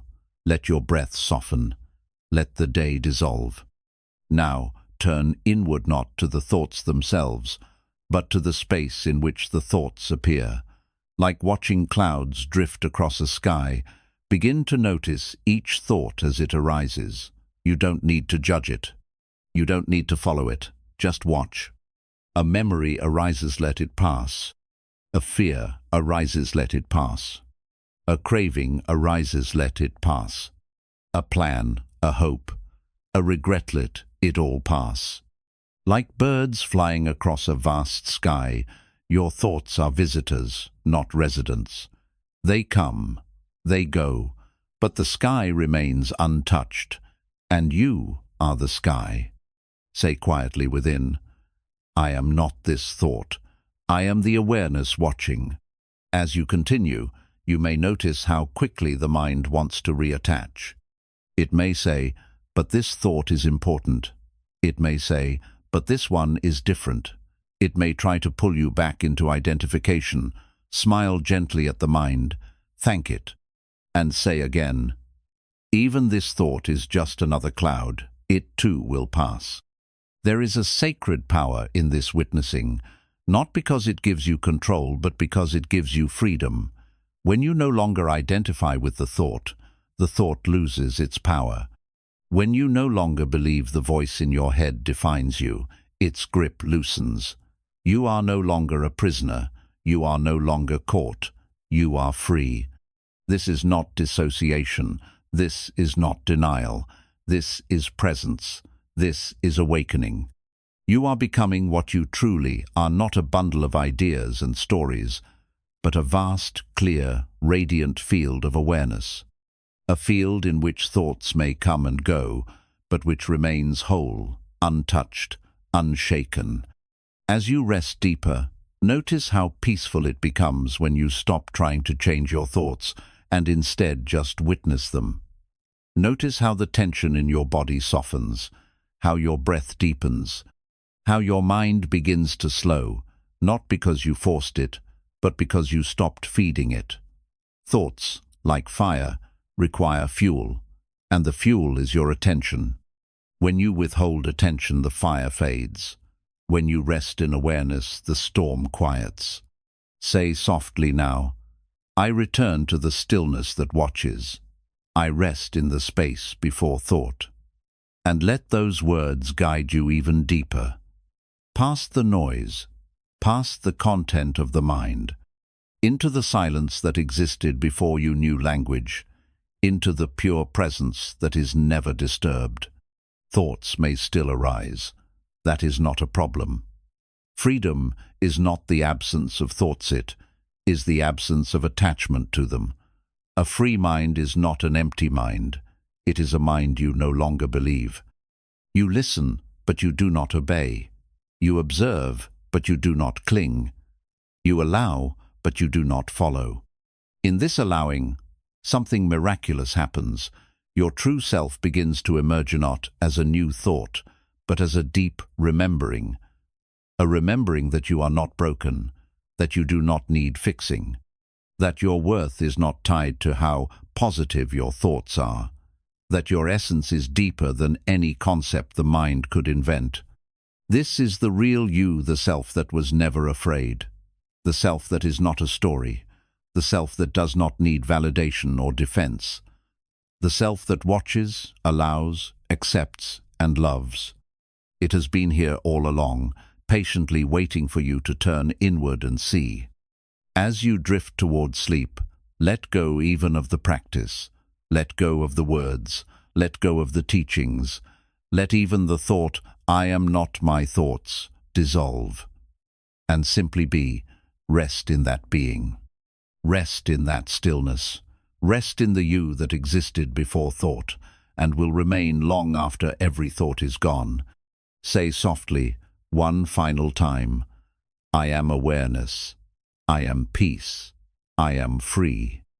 And let these words fade, not into noise, but into the silence that they point to. The silence that is always here. The silence that does not begin or end. The silence that is your home. You are not your mind. You are not your fear. You are not your past. You are the space in which it all unfolds. You are the sky, and the sky is free. End the inner war, live without resistance, and return to natural peace. There is a quiet tension that runs through most human lives, an invisible tightening that wraps itself around every breath, every thought, every reaction. It is the tension of resistance. It lives not only in dramatic moments, but in the small ones, in the sigh when someone interrupts us, in the clench when we receive criticism, in the flinch when the future feels uncertain. Resistance is not just a behavior, it is an attitude, a posture, a silent voice that says, this shouldn't be happening. And that belief that this moment should be different than it is the beginning of suffering. Buddhist wisdom doesn't ask us to like everything that happens. It doesn't ask us to pretend that life is always easy, fair, or joyful. But it does ask us to stop resisting reality, to stop tightening against what already is, because the moment has already arrived, the words have already been said, the storm has already begun. And when we resist what's already here, we are not protecting ourselves. We are waging war on reality, and reality always wins. But more importantly, we lose. We lose our peace. We lose our clarity. We lose our connection to the stillness beneath all things. To live without resistance is not to become passive. It is to become wise. It is to stop adding extra suffering on top of pain. It is to stop arguing with the moment and instead meet it with presence. To meet it as it is, not with judgment, but with clarity, not with force, but with stillness. Tonight, as you prepare to sleep, let your practice become this. Release the inner war. Let the armor fall. Let the fight end. Not because life has become easy, but because you are ready to stop fighting yourself. Stop fighting the moment. Stop fighting what already is. Begin by lying down gently. Feel the surface beneath you. Feel how the earth supports you, without asking you to do anything. Breathe slowly. No effort. No fixing. Just presence. Let your body exhale the accumulated resistance of the day. Let your shoulders drop. Let your face soften. Let your belly release. Now begin to feel where resistance lives in you. It may show up as tightness in the chest, as tension in the jaw, as a looping thought you keep replaying, as a should or a shouldn't or a why me. See if you can become still enough to feel the quiet push inside you, the push that says, this should be different. Do not judge it. Do not try to get rid of it. That too is resistance. Simply see it, feel it, and say inwardly, I see you. You don't have to protect me anymore. I am safe now. So much of our resistance began in fear. As children, we learned to tighten when things felt unsafe, to push back when emotions felt too big, to resist, to brace, to defend. But you are not that child anymore. You are here, breathing, awake, held by the present moment, and you are allowed to relax. Imagine a lake in the mountains. The surface is perfectly still. Then a rock is thrown into it, a thought, an event, a fear. The ripples spread, but the lake does not resist the ripples. It does not tense. It does not argue. It simply moves and returns to stillness. You are that lake. Let the ripples come. Let them pass. You do not need to resist what rises. You only need to stop clinging to it. Say softly now, I allow this moment. I allow this feeling. I allow this breath. And as you say it, notice how the body responds. Notice how much of your pain comes not from the moment itself, but from resisting the moment. You were not hurt by the event. You were hurt by the story that said it shouldn't have happened. You were not broken by the fear. You were broken by your unwillingness to feel it. But now, you are willing. You are willing to feel without resistance, to breathe without effort, to meet life without the armor. This is the end of inner war. Buddhism teaches that peace is not found by changing the world. It is found by changing our relationship to the world. To stop resisting what is and begin flowing with it, like water, like wind, like silence. This doesn't mean we don't take action. It means our action arises from clarity, not from fear, from stillness, not from struggle. As you lie here, imagine your entire body melting into the earth. No separation, no boundaries, just the feeling of being held, of belonging, of letting go. Let the war dissolve in every cell of your body. Let the old patterns of tension, control, and inner noise fall like old leaves from a tree. You are no longer a battleground. You are a sanctuary. There may be thoughts that rise. Let them come. There may be emotions that stir. Let them pass. Let everything be as it is. Nothing needs to be different. Nothing needs to be controlled. You are safe. You are home. You are resting in the deepest truth of all, that peace is your nature and resistance is only a habit. Let the last thoughts before sleep be these. I release the fight. I welcome the moment. I trust the flow. Say them slowly, not as affirmations to fix something, but as invitations for your nervous system to soften.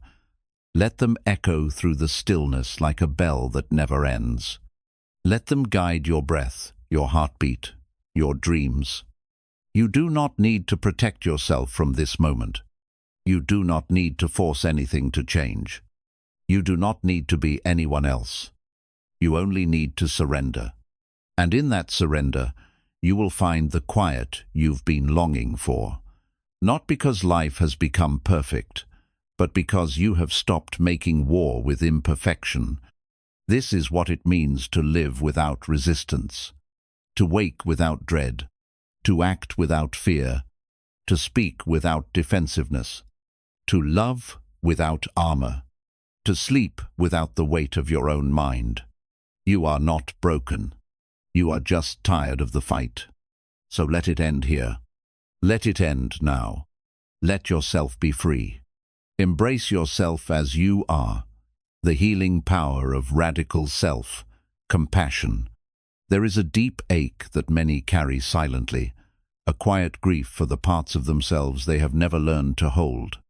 These are not the wounds that others see, the loud, obvious pains that draw sympathy or attention.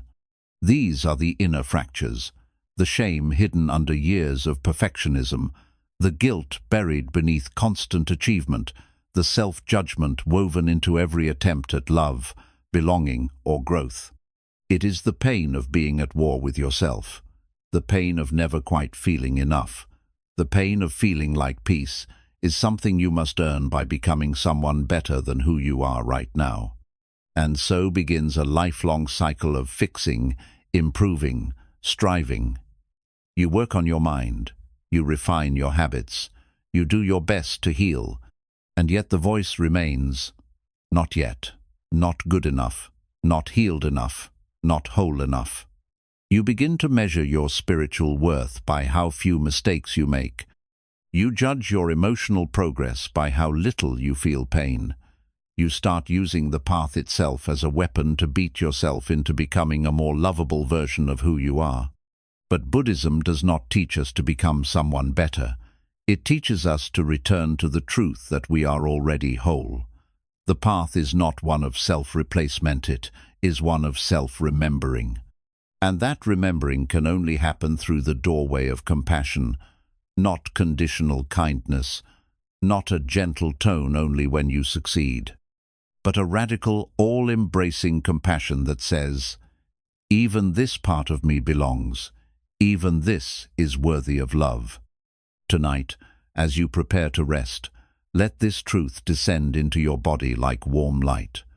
Let this be your sacred practice, to stop trying to become someone else and to start honoring who you already are. Let your breath slow. Let your body soften. Let the day begin to dissolve. You do not need to perform anymore.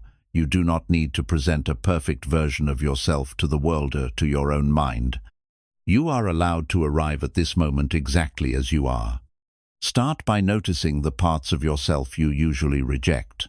Maybe it's the voice that still feels insecure, the emotion you think you should have outgrown, the tendency to get angry, anxious, or afraid. See if you can bring these parts into the light, not to fix them, but to meet them. Like lost children who have waited for years to be seen, these parts of you are not bad. They are simply unheard, unmet, unloved. And your task now is to love them not because they are perfect, but because they are yours. Place a hand on your heart. Breathe into it. Say gently, I see you. I won't abandon you. Let this phrase echo in your nervous system. Let it reach the memories where you once felt alone.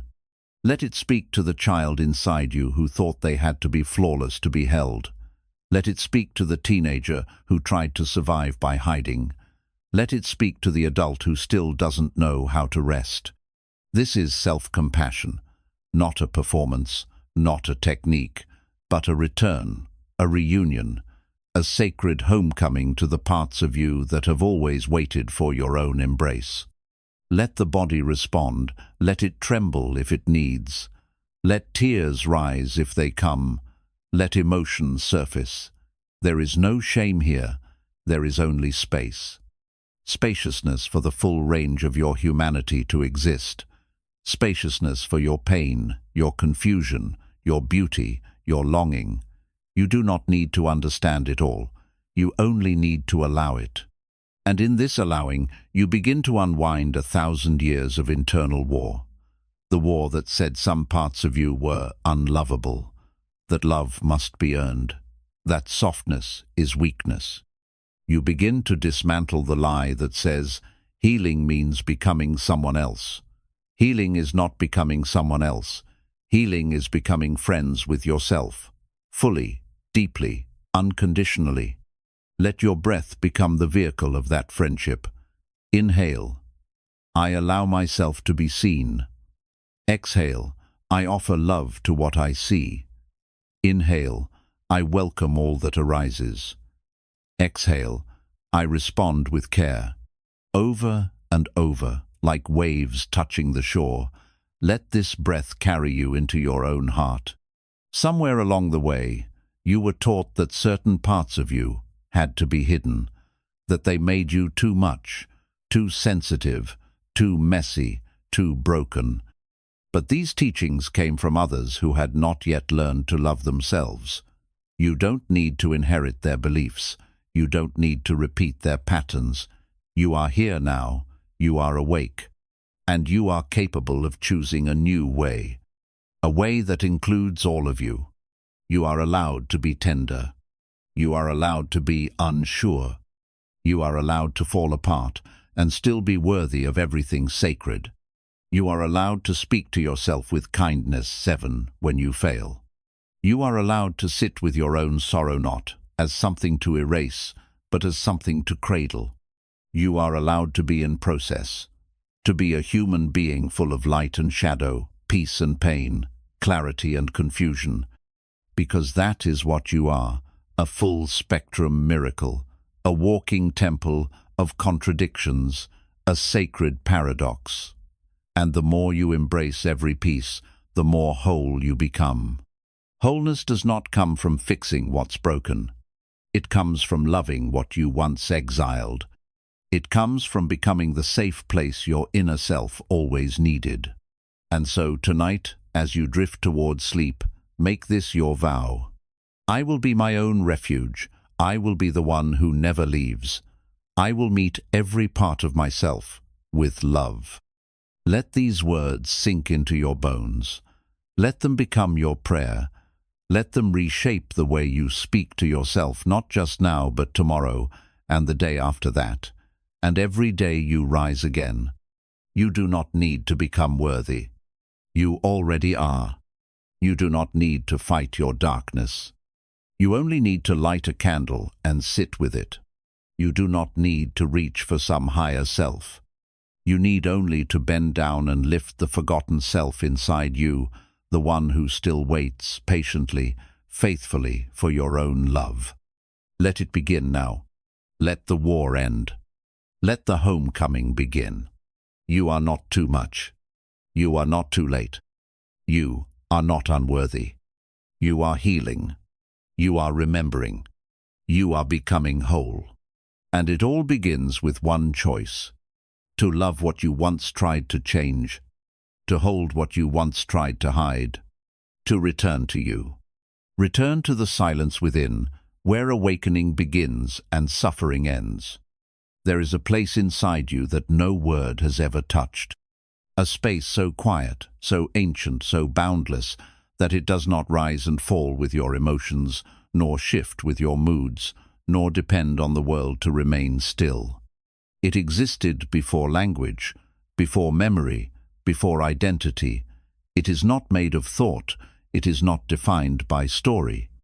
It is the silence that has always been there beneath the noise, behind the faces, under the surface of every moment you've ever lived. You may have glimpsed it before, in moments of awe, in the hush between heartbreaks, in the stillness before sleep, in the pause after letting go.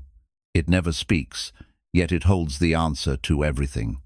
It never moves, yet it is always here. This is not a metaphor. This is your truest nature. Buddhist teachings do not demand belief in a deity. They point instead to a truth that can only be realized directly, that the deepest peace is not found by adding anything, but by subtracting everything that is not real. And what is not real, The constant story of self, the endless stream of thinking, the mind's attempt to label, to grasp, to judge, to control. These are not evil, they are simply movements.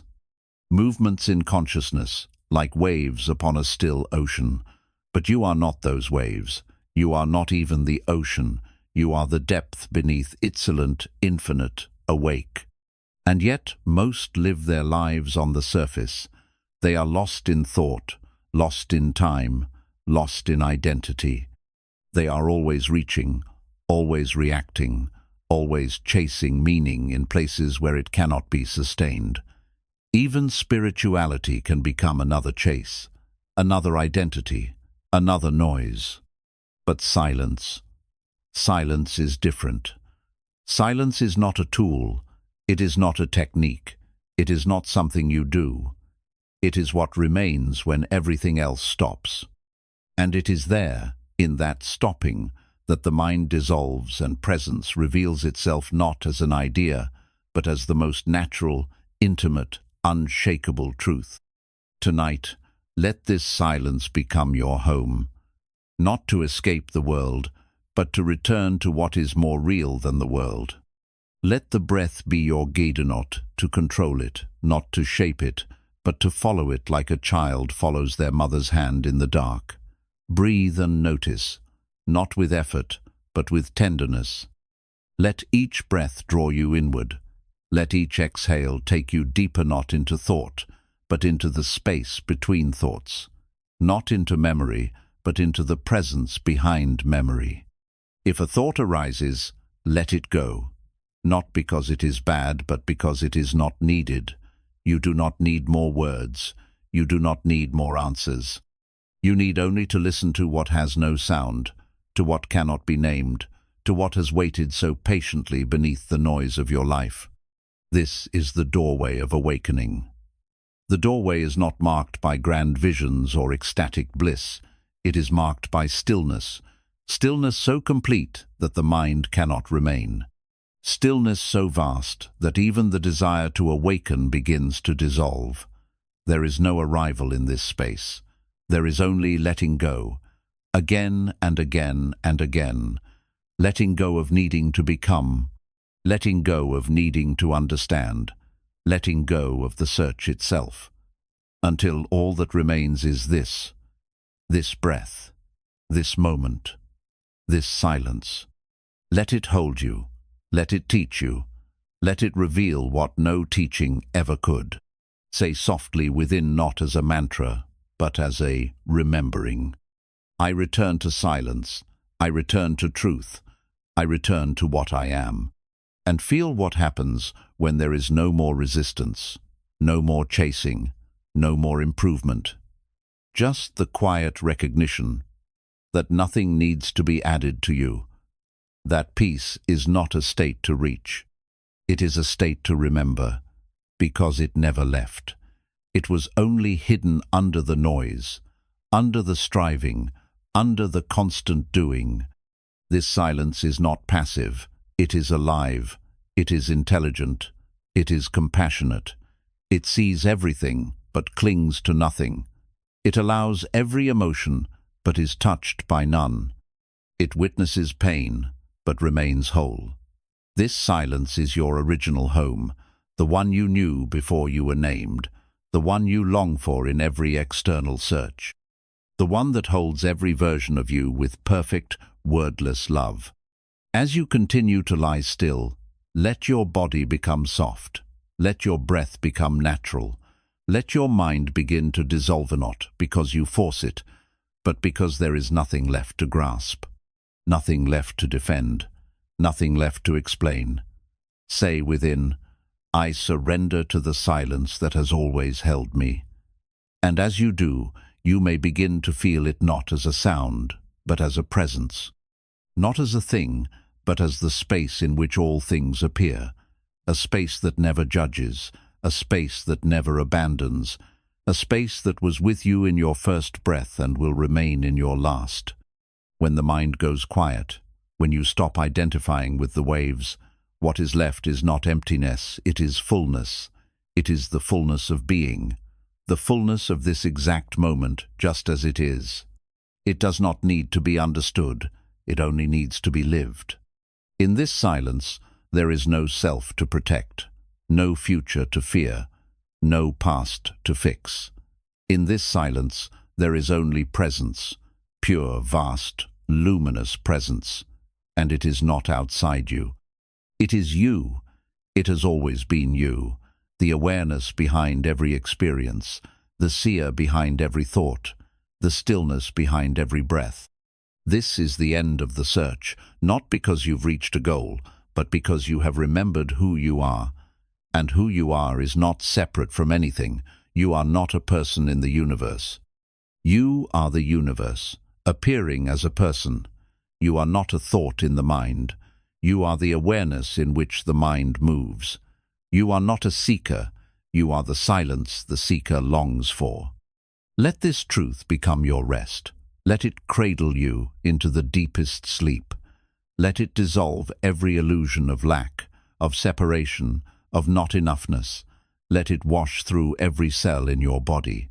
Let it whisper through every layer of your being. You are home. You are free. You are peace itself. And as you surrender fully into this silence, you will come to know the secret that all sages have discovered, that there is nothing to attain, that there is nowhere to go, that there is only this silence, this stillness, this now. This is the final practice, the simplest, the most profound. To be. Only this. Just this. And in this, you will find what the world could never give you, because you will have returned to the source. Not in heaven, not in the future, but in the silent, spacious, radiant now, where the mind ends and peace begins forever. Let dreams become the mirror, sleep as the sacred teacher of the unconscious mind. Every night the world outside falls away, the noise softens, the light fades. The names we wear throughout the day, worker, friend, partner, achiever, begin to dissolve as the body surrenders to rest. And in this quiet surrender, something ancient stirs within. The gates of the conscious mind loosen.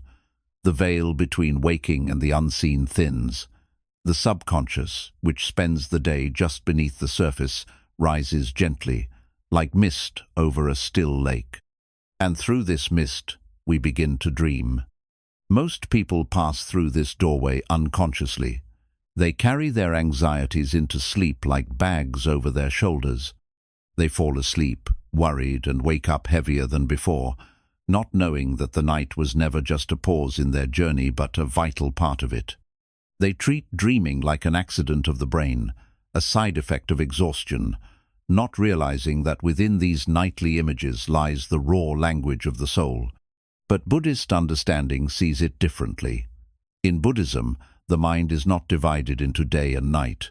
The path is not paused when the eyes close. Sleep is not an escape, it is an extension of awareness. The subconscious is not some irrelevant inner theater.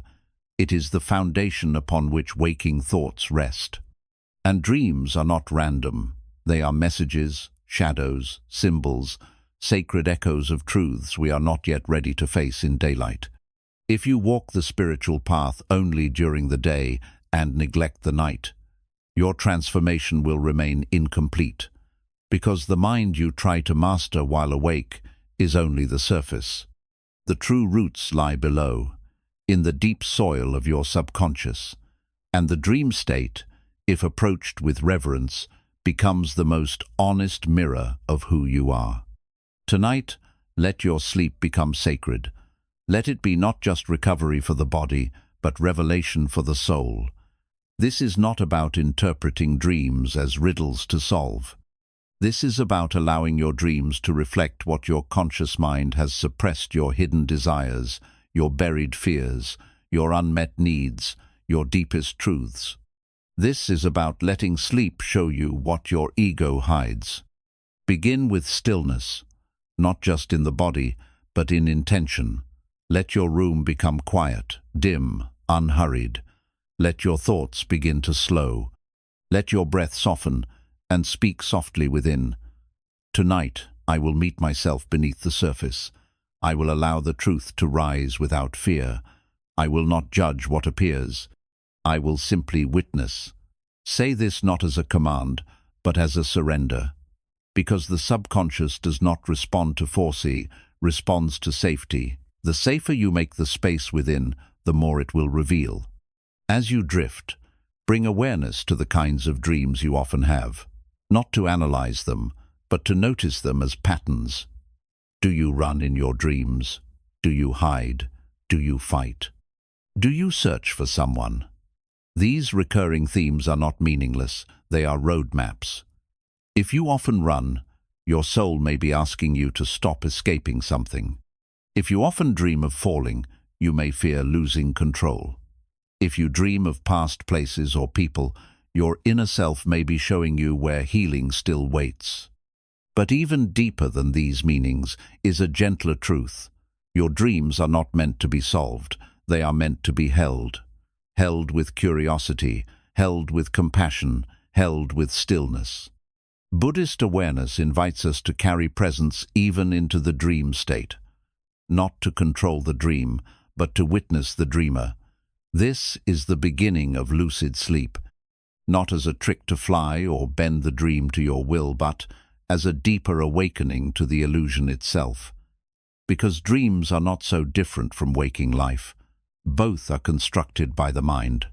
Both can trap you when you forget they are not real.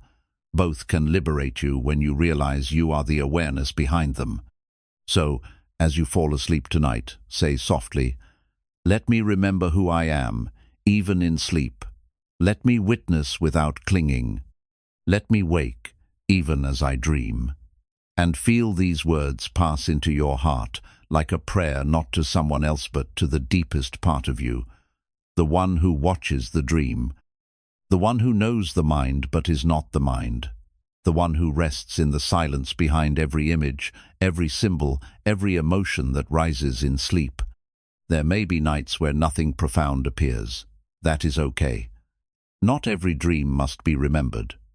Sometimes, the most important transformation happens beneath awareness. The energy shifts. The inner conflict softens. The body resets its nervous system. The mind lets go of unprocessed pain. You may wake without memory of it, but your being remembers. Your cells remember. And if you learn to trust this unseen process, your entire relationship with sleep begins to shift from escape to ceremony, from unconsciousness to spiritual return. Let yourself sleep, not like a body powering down, but like a soul returning home. Let your breath become your lullaby. Let your heart beat as a drum calling you inward.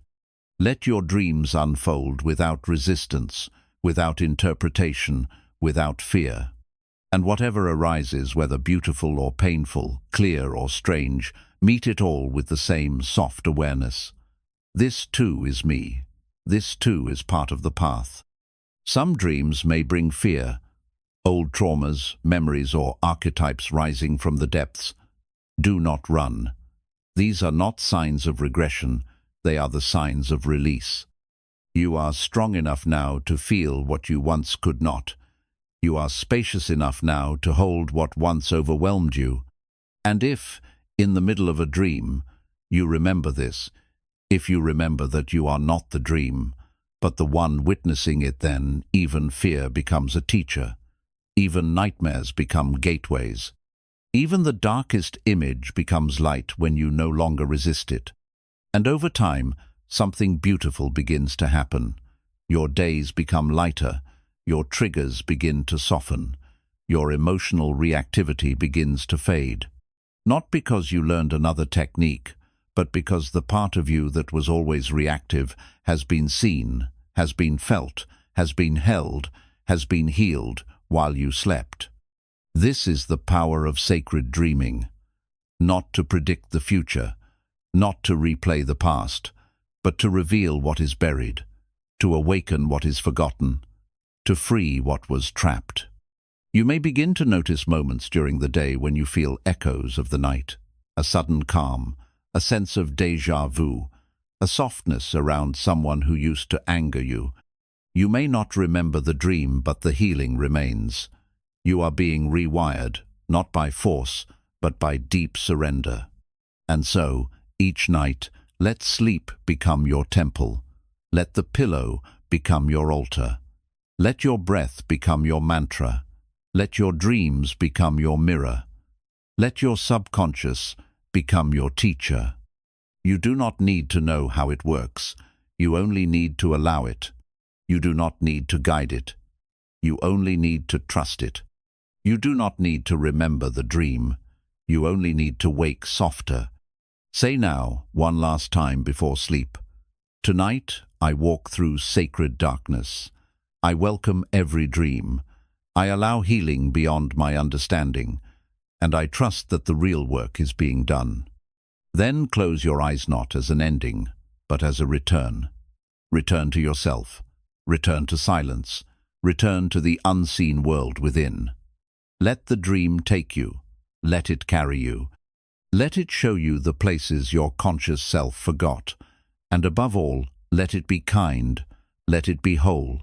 Let it be home. Because when sleep becomes sacred and dreams become mirrors, the entire inner world begins to shift. Not overnight, but deeply.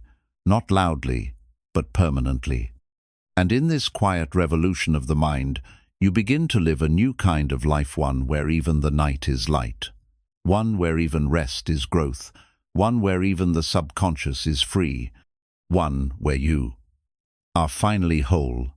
Dissolve the illusion of separation. You are not a drop in the ocean. You are the entire ocean in a single drop. From the moment you were born, the world began to divide you. You were given a name, an identity, a role to play. Slowly, you learned the difference between you and others, you and the world, you and pain, you and peace. You began to believe that you were a self-separate, isolated, confined within the walls of your skin and the limits of your thinking. And once that belief took root, suffering followed like a shadow. Because when you see yourself as separate, everything becomes a threat. Every insult is personal. Every loss feels like something is being taken from you. Every anger feels justified. Every fear feels real. And you spend your life defending something that doesn't exist the way you think it does. Buddhism has always taught that the greatest illusion, the one that gives birth to all others, is the illusion of self. The illusion that you are a fixed, separate, unchanging identity moving through a world of objects. But what if that identity is not real? What if the self is not a solid thing but a flowing process? What if the lines you believe define you are only ideas, constructed, not discovered? Imagine this. A single wave rises from the ocean. It takes shape. It grows taller. It begins to believe in its own form. It sees other waves as separate. It fears the storm. It fears the crash. It fears disappearing. But what the wave does not yet realize is that it is not separate from the ocean. It is the ocean in temporary form. It cannot fall, because it is never apart from that which it rose from. It cannot be destroyed, because it was never truly born, and neither were you. Your body will pass. Your thoughts will come and go. Your emotions will rise and fall like tides. But the awareness in which all of this happens, that presence, that witnessing, that stillness, that is what you are. You are not the wave. You are the ocean appearing as a wave. You are not a person among billions. You are life itself, wearing a human face. This realization is not philosophy. It is not a belief to adopt. It is an experience to surrender to. It is the experience of dissolving, of letting go of every boundary you've ever held, of relaxing your grip on the story of me, of resting so deeply in the present moment that there is no one left to suffer. Tonight, as you lie down, let this be your only intention, to dissolve. Not in despair, but in peace.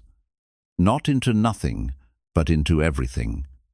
Begin by letting the body soften, the hands unclench, the jaw release, the breath return to its natural rhythm. Let your senses widen. Feel the air around you. Hear the distant sounds.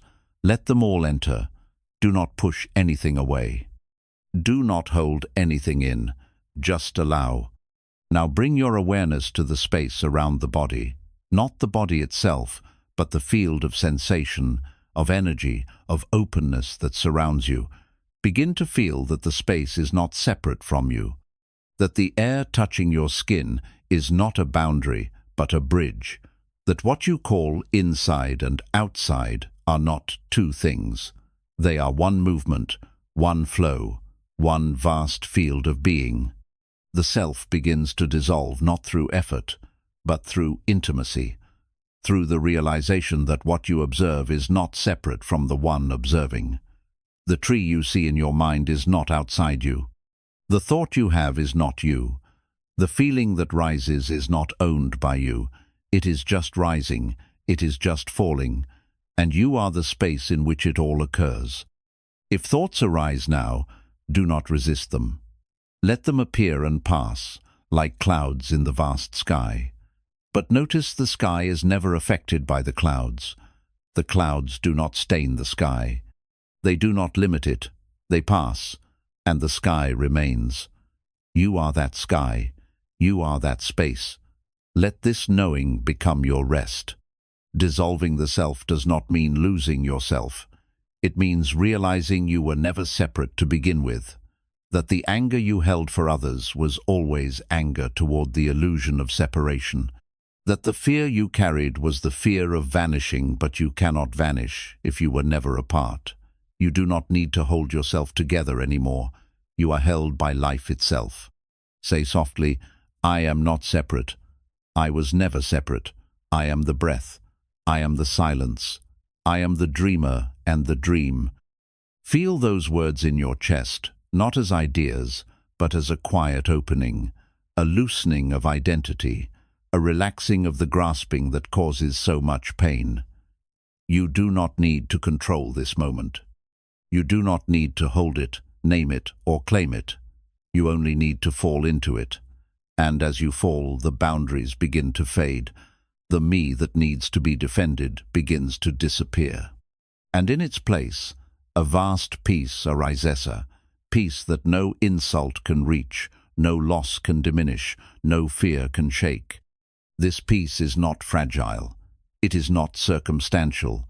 It does not depend on how others treat you or how your life unfolds. It is deeper than personality. It is older than thought. It is the foundation of all things, and it has waited patiently for you to return. Let it welcome you now. As your breath deepens, imagine the borders of your body fading into light. Imagine your name falling away, your memories releasing like mist, your history dissolving. What remains is not emptiness, it is fullness. It is pure being. It is stillness without edge, and it is what you are. Buddhism does not ask you to believe in this. It asks you to experience it directly, through silence, through stillness, through surrender.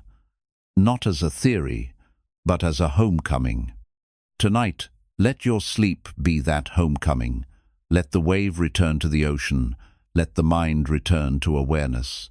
Let the story of I melt into the space that holds all things. And as you sleep, know this: you are not alone. You are not lost. You are not small. You are life itself. You are wholeness, remembering itself. You are the sacred, resting in form, dreaming of separation only to awaken and remember you were never anything but the ocean. Let this be your final thought before sleep. I am not the thinker. I am not the doer. I am not the seeker. I am the space in which all arises. I am already whole. And then, fall into that wholeness. Fall into that silence. Fall into the truth that cannot be spoken, but can always be lived. There is no one left to protect. There is no anger left to justify. There is only stillness. There is only peace. There is only this. And this is you. Forever. Slow down so the soul can catch up, rediscovering the sacred pace of presence. We live in a world that moves faster than breath, faster than thought, faster than the rhythm of nature. There is always something to do, always something to prove, always somewhere to be. From the moment your eyes open in the morning, the rush begins. Messages, notifications, responsibilities, expectations. You are pulled forward into a current that never stops. Your body is here, but your mind races ahead, planning the next task, replaying the last mistake, imagining the future, fearing the unknown. You are alive, but not present. Awake, but not truly here. And in this constant motion, something sacred is left behind. Your soul. The deepest part of you, the quiet, patient presence that doesn't shout or compete for your attention, gets drowned in the noise. And yet, the soul does not chase you. It waits. It waits in the silence between breaths. It waits in the space between heartbeats. It waits in the moments when you finally stop. And if you never stop, you never hear it. If you never slow down, you never meet the part of you that is not in a rush to become something else. Buddhist wisdom teaches us that true presence is only possible when we return to the rhythm of nature. The rhythm of a leaf falling from a tree. The rhythm of a candle flame flickering in stillness. The rhythm of the breath, slow, soft, unforced. This is the rhythm of awakening. It cannot be rushed. It cannot be achieved faster. In fact, the very idea of speed becomes the obstacle, because what you are trying to find has always been here. But it speaks in whispers. It moves slowly. It waits for you to slow down long enough to remember. Slowing down is not laziness. It is not weakness. It is an act of rebellion against a world that glorifies burnout and worships productivity. Slowing down is sacred. It is radical. It is how you return to yourself. Because when you slow down, you feel again. You hear again. You breathe again. You begin to notice the sky, the texture of sound, the way light lands on your skin. You begin to taste the moment as it is, not as a step towards something else, but as the destination itself. Tonight, let the act of slowing down become your spiritual practice. Let your entire being begin to release the tension of what's next. Let your mind drop its need to achieve, and let your heart return to what is real. Begin with the breath. Do not force it. Just notice it. Feel the inhale as it rises. Feel the exhale as it falls. No rush, no technique, just being. Then, notice your body. Notice where you are holding. Maybe the shoulders, maybe the jaw, maybe the stomach. Let those places soften, not because you told them to, but because they no longer need to fight. Let your body remember what it means to rest, not collapse, not distract, but truly rest. Rest as a form of respect. Rest as a form of presence. Rest as a form of prayer. As you continue, you may notice how loud your mind becomes when the body grows quiet. It will try to rush again. It will try to plan. It will try to fix. That is okay. Do not fight the mind. Do not try to silence it. Just slow down your reaction to it. Let it speak. Let it move. But do not run with it. Sit like a mountain. Let the winds blow around you. You do not need to move. You do not need to answer. You are not the mind. You are the stillness it moves through. In slowing down, you begin to see how much you've missed. How many sunsets you didn't watch.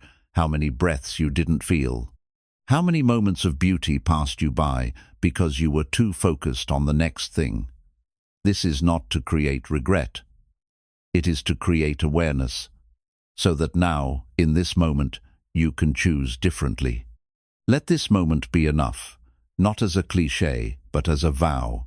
Say softly, I am here, I choose to be here. I do not need to hurry. Feel those words not in the mind but in the bones. Let them reach the places in you that are tired of racing, the places that want to be held, the places that want to be enough just as they are. Slowing down also reveals what you've been avoiding, emotions you buried in busyness, questions you ignored with distractions. But do not fear what rises. What comes up when you slow down is not there to hurt you. It's there to be healed, to be seen, to be welcomed home. Imagine yourself now walking through a forest. The path is soft, the light is golden. You are not rushing, you are not trying to get anywhere. With each step, the noise falls away. With each breath, the mind softens. You are not separate from the forest. You are the forest. The stillness of the trees is your stillness. The silence of the earth is your silence. You belong here. You always have. This is what slowing down gives you. A return to wholeness. A return to connection. A return to the rhythm that never rushes, never hurries, never demands more than this. The rhythm of life itself. And in this rhythm there is no anger. Anger needs speed, it needs reactivity, it needs you to rush past understanding into defense. But when you slow down, anger becomes visible. And when it's visible, it becomes soft. You begin to see the pain beneath it, the fear beneath it, the longing beneath it. And when you meet anger with slowness, with presence, it begins to dissolve. Not because you pushed it away, but because you finally saw it clearly. And what is seen clearly, without judgment, begins to transform. So tonight, let this be your vow. I will not rush my healing. I will not race through this moment. I will slow down enough to feel what is here. I will trust that presence is enough. And then let go. Let go of timelines. Let go of pressure.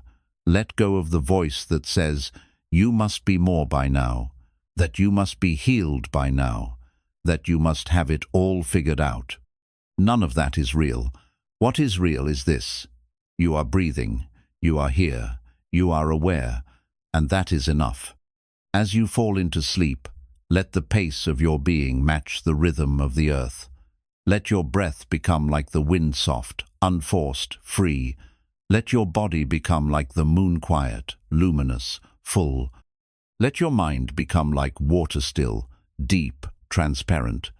And if you wake in the night, don't reach for the phone, or the clock, or the thought. Just return. Return to the breath. Return to the silence. Return to the truth that in slowing down, you are not falling behind, you are coming home. Because the soul never runs. It walks slowly. It speaks softly. It waits patiently. And now, finally, you are ready to listen. Let the stillness hold you. Let the slowness heal you. Let the presence carry you. And in this gentle pace, where there is nothing to chase and nothing to fix, you will find what you've been seeking all along. Peace that doesn't leave. Love that doesn't rush. Wholeness that was never broken. You are home. You are whole. You are enough. And this moment, just as it is everything. Become the watcher, the silent power that ends the inner war.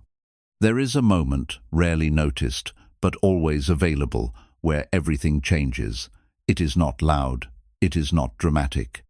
It does not happen in the middle of conflict, nor in the height of emotional chaos. It happens in stillness, in the space between reaction and awareness. In that sacred pause where you choose not to act, not because you are afraid, but because you are awake. And in that pause, you discover a power far greater than control, the power to simply witness. For most people, life is lived in a blur of reaction. Someone says something hurtful, and we react. A situation doesn't go our way, and we tighten. A memory arises, and we spiral. The mind rushes in to protect the identity it clings to, spinning stories, justifying anger, feeding pain. and we become trapped, trapped in the storm of our thoughts, trapped in the waves of our emotions, trapped in the illusion that we are those reactions. But Buddhism has always taught, you are not your thoughts, you are not your emotions, you are not your reactions, you are the awareness in which all of these things arise. You are the sky, not the weather. And the moment you realize this not intellectually, but experientially, a vast freedom begins to open. It begins when you stop trying to change what arises, and instead you learn to watch it. Not with judgment, not with fear, but with the same presence that watches a candle flicker, or a river flow, or a leaf fall from a tree. That kind of watching has no agenda. It does not interfere. It does not cling. It does not push away. It simply sees. And in that seeing, the object of observation loses its grip. This is the sacred art of becoming the watcher. It is not suppression. It is not denial. It is the highest form of attention, a kind that is so still, so clear, so free of ego, that whatever is being observed begins to dissolve in the light of awareness. Tonight, make this your practice. Not to fix yourself, not to achieve calm, but to sit in the presence of what is. Let your body lie still. Let your breath move naturally. Let your thoughts come, if they must. Let your emotions rise if they need to. But instead of following them, instead of resisting them, instead of engaging them, watch. Become the witness. Notice how a thought appears, how it stays for a moment, how it disappears. Notice how a feeling enters your chest, how it moves, how it fades. Do not label it. Do not identify with it. Just notice. This is the birth of freedom, not in controlling the mind, but in no longer being owned by it. You may notice resistance, a voice in your head saying, "This is boring, this isn't working, this doesn't help." Watch that voice too. It is not you. It is just another thought, another wave, another habit. Let it rise, let it fall, let it pass like a shadow across the wall. And then begin to feel the space around the thoughts, the silence between the emotions. That space is not empty. It is alive. It is aware. It is you, not the small you, not the identity made of stories and labels, but the deep you, the one who never moves, the one who was there before any thought arose, the one who remains after every thought fades. This watcher is not cold. It is not detached in a dismissive way. It is profoundly compassionate. It sees pain without becoming pain. It sees fear without becoming fear. And in seeing clearly, it allows healing to begin not through effort, but through presence. Because most suffering does not come from the feeling itself. It comes from the resistance to the feeling, from the story about the feeling, from the belief that you should not be feeling it. But when you become the watcher, all of that falls away. There is no resistance, no judgment, only space. And in space, even the most intense emotions begin to soften. This is not a quick fix. It is a way of living. A new relationship to the mind, a new relationship to yourself, and it deepens with practice. Each time you watch instead of react, the ego weakens. Each time you witness without interfering, your true nature grows stronger. You begin to see that there is no need to escape the mind. There is no need to destroy the ego. You only need to stop identifying with it. Let it play. Let it speak. Let it move. But do not confuse its voice with your truth. Say softly now, "I am not this thought. I am not this feeling. I am the watcher. I am the awareness in which it all arises." Let those words settle into your chest. Let them become your breath. Let them anchor you in the storm. And notice when you rest as the watcher, nothing can truly disturb you. Not because life becomes easy, but because you are no longer lost in the content of experience. You are rooted in the context. You are grounded in the space in which all experience comes and goes. Even your anger loses its grip, because anger needs identification. It needs you to believe the story behind it. But the watcher sees the anger without becoming it, and in that seeing, the anger melts. It may still rise, but it no longer defines you. It no longer owns you. You begin to respond instead of react, to choose instead of collapse. This is true power, the power of non-interference, the power of clarity, the power of presence so deep that it transforms without effort. Let your sleep tonight be a training ground, not to master the mind, but to rest as the one who watches it. Let the dreams rise and fall. Let the emotions appear and fade. Let the thoughts circle and pass. And through it all, remain. Remain as the stillness beneath the movement. Remain as the silence behind the voice. Remain as the light that shines through every experience. Say one last time before sleep, I watch, but I do not cling. I see, but I do not become. I rest in the awareness that needs nothing. And in that resting, feel yourself return not to some imagined perfection, but to your natural state, the state of peace before thought, the state of freedom before identity, the state of being that watches the entire universe pass through it without ever being touched. This is what it means to be truly free. Not that nothing happens, but that nothing owns you. And when that truth sinks into your bones, even the wildest mind cannot shake you. Even the strongest emotion cannot break you, because you no longer live as a storm. You live as the sky, open, vast, untouched, forever watching, forever free. All this time, you thought the journey was outward. You thought peace was something to be earned. You thought freedom was a destination far from where you now stand. But as you slowly peeled away each layer of noise, each mask of anger, fear, and identity, something quieter began to emerge. Something ancient, something eternal. A presence that was never absent, only overlooked. Through each principle, you were not becoming something new. You were remembering what you've always been, the one who watches, the one who allows, the one who surrenders without weakness, the one who stands still while the world spins. You came with wounds, and instead of fighting them, you sat beside them. You stopped trying to fix everything, and instead you listened. You stopped running from your mind, and instead you invited it to rest. You turned your nights into altars, your breath into a prayer, your silence into the most powerful voice of all. You began to let go because you were told to, but because you saw with your own quiet eyes that what you were clinging to was made of smoke. You began to slow down, not because you were tired, but because you saw that what you were chasing had already been given. You began to dissolve a knot into nothing, but into everything. And now, standing here at the edge of this stillness, you know, anger is not your enemy, fear is not a curse, even pain is not a punishment. They were invitations, sacred messengers, each one whispering, "Come home."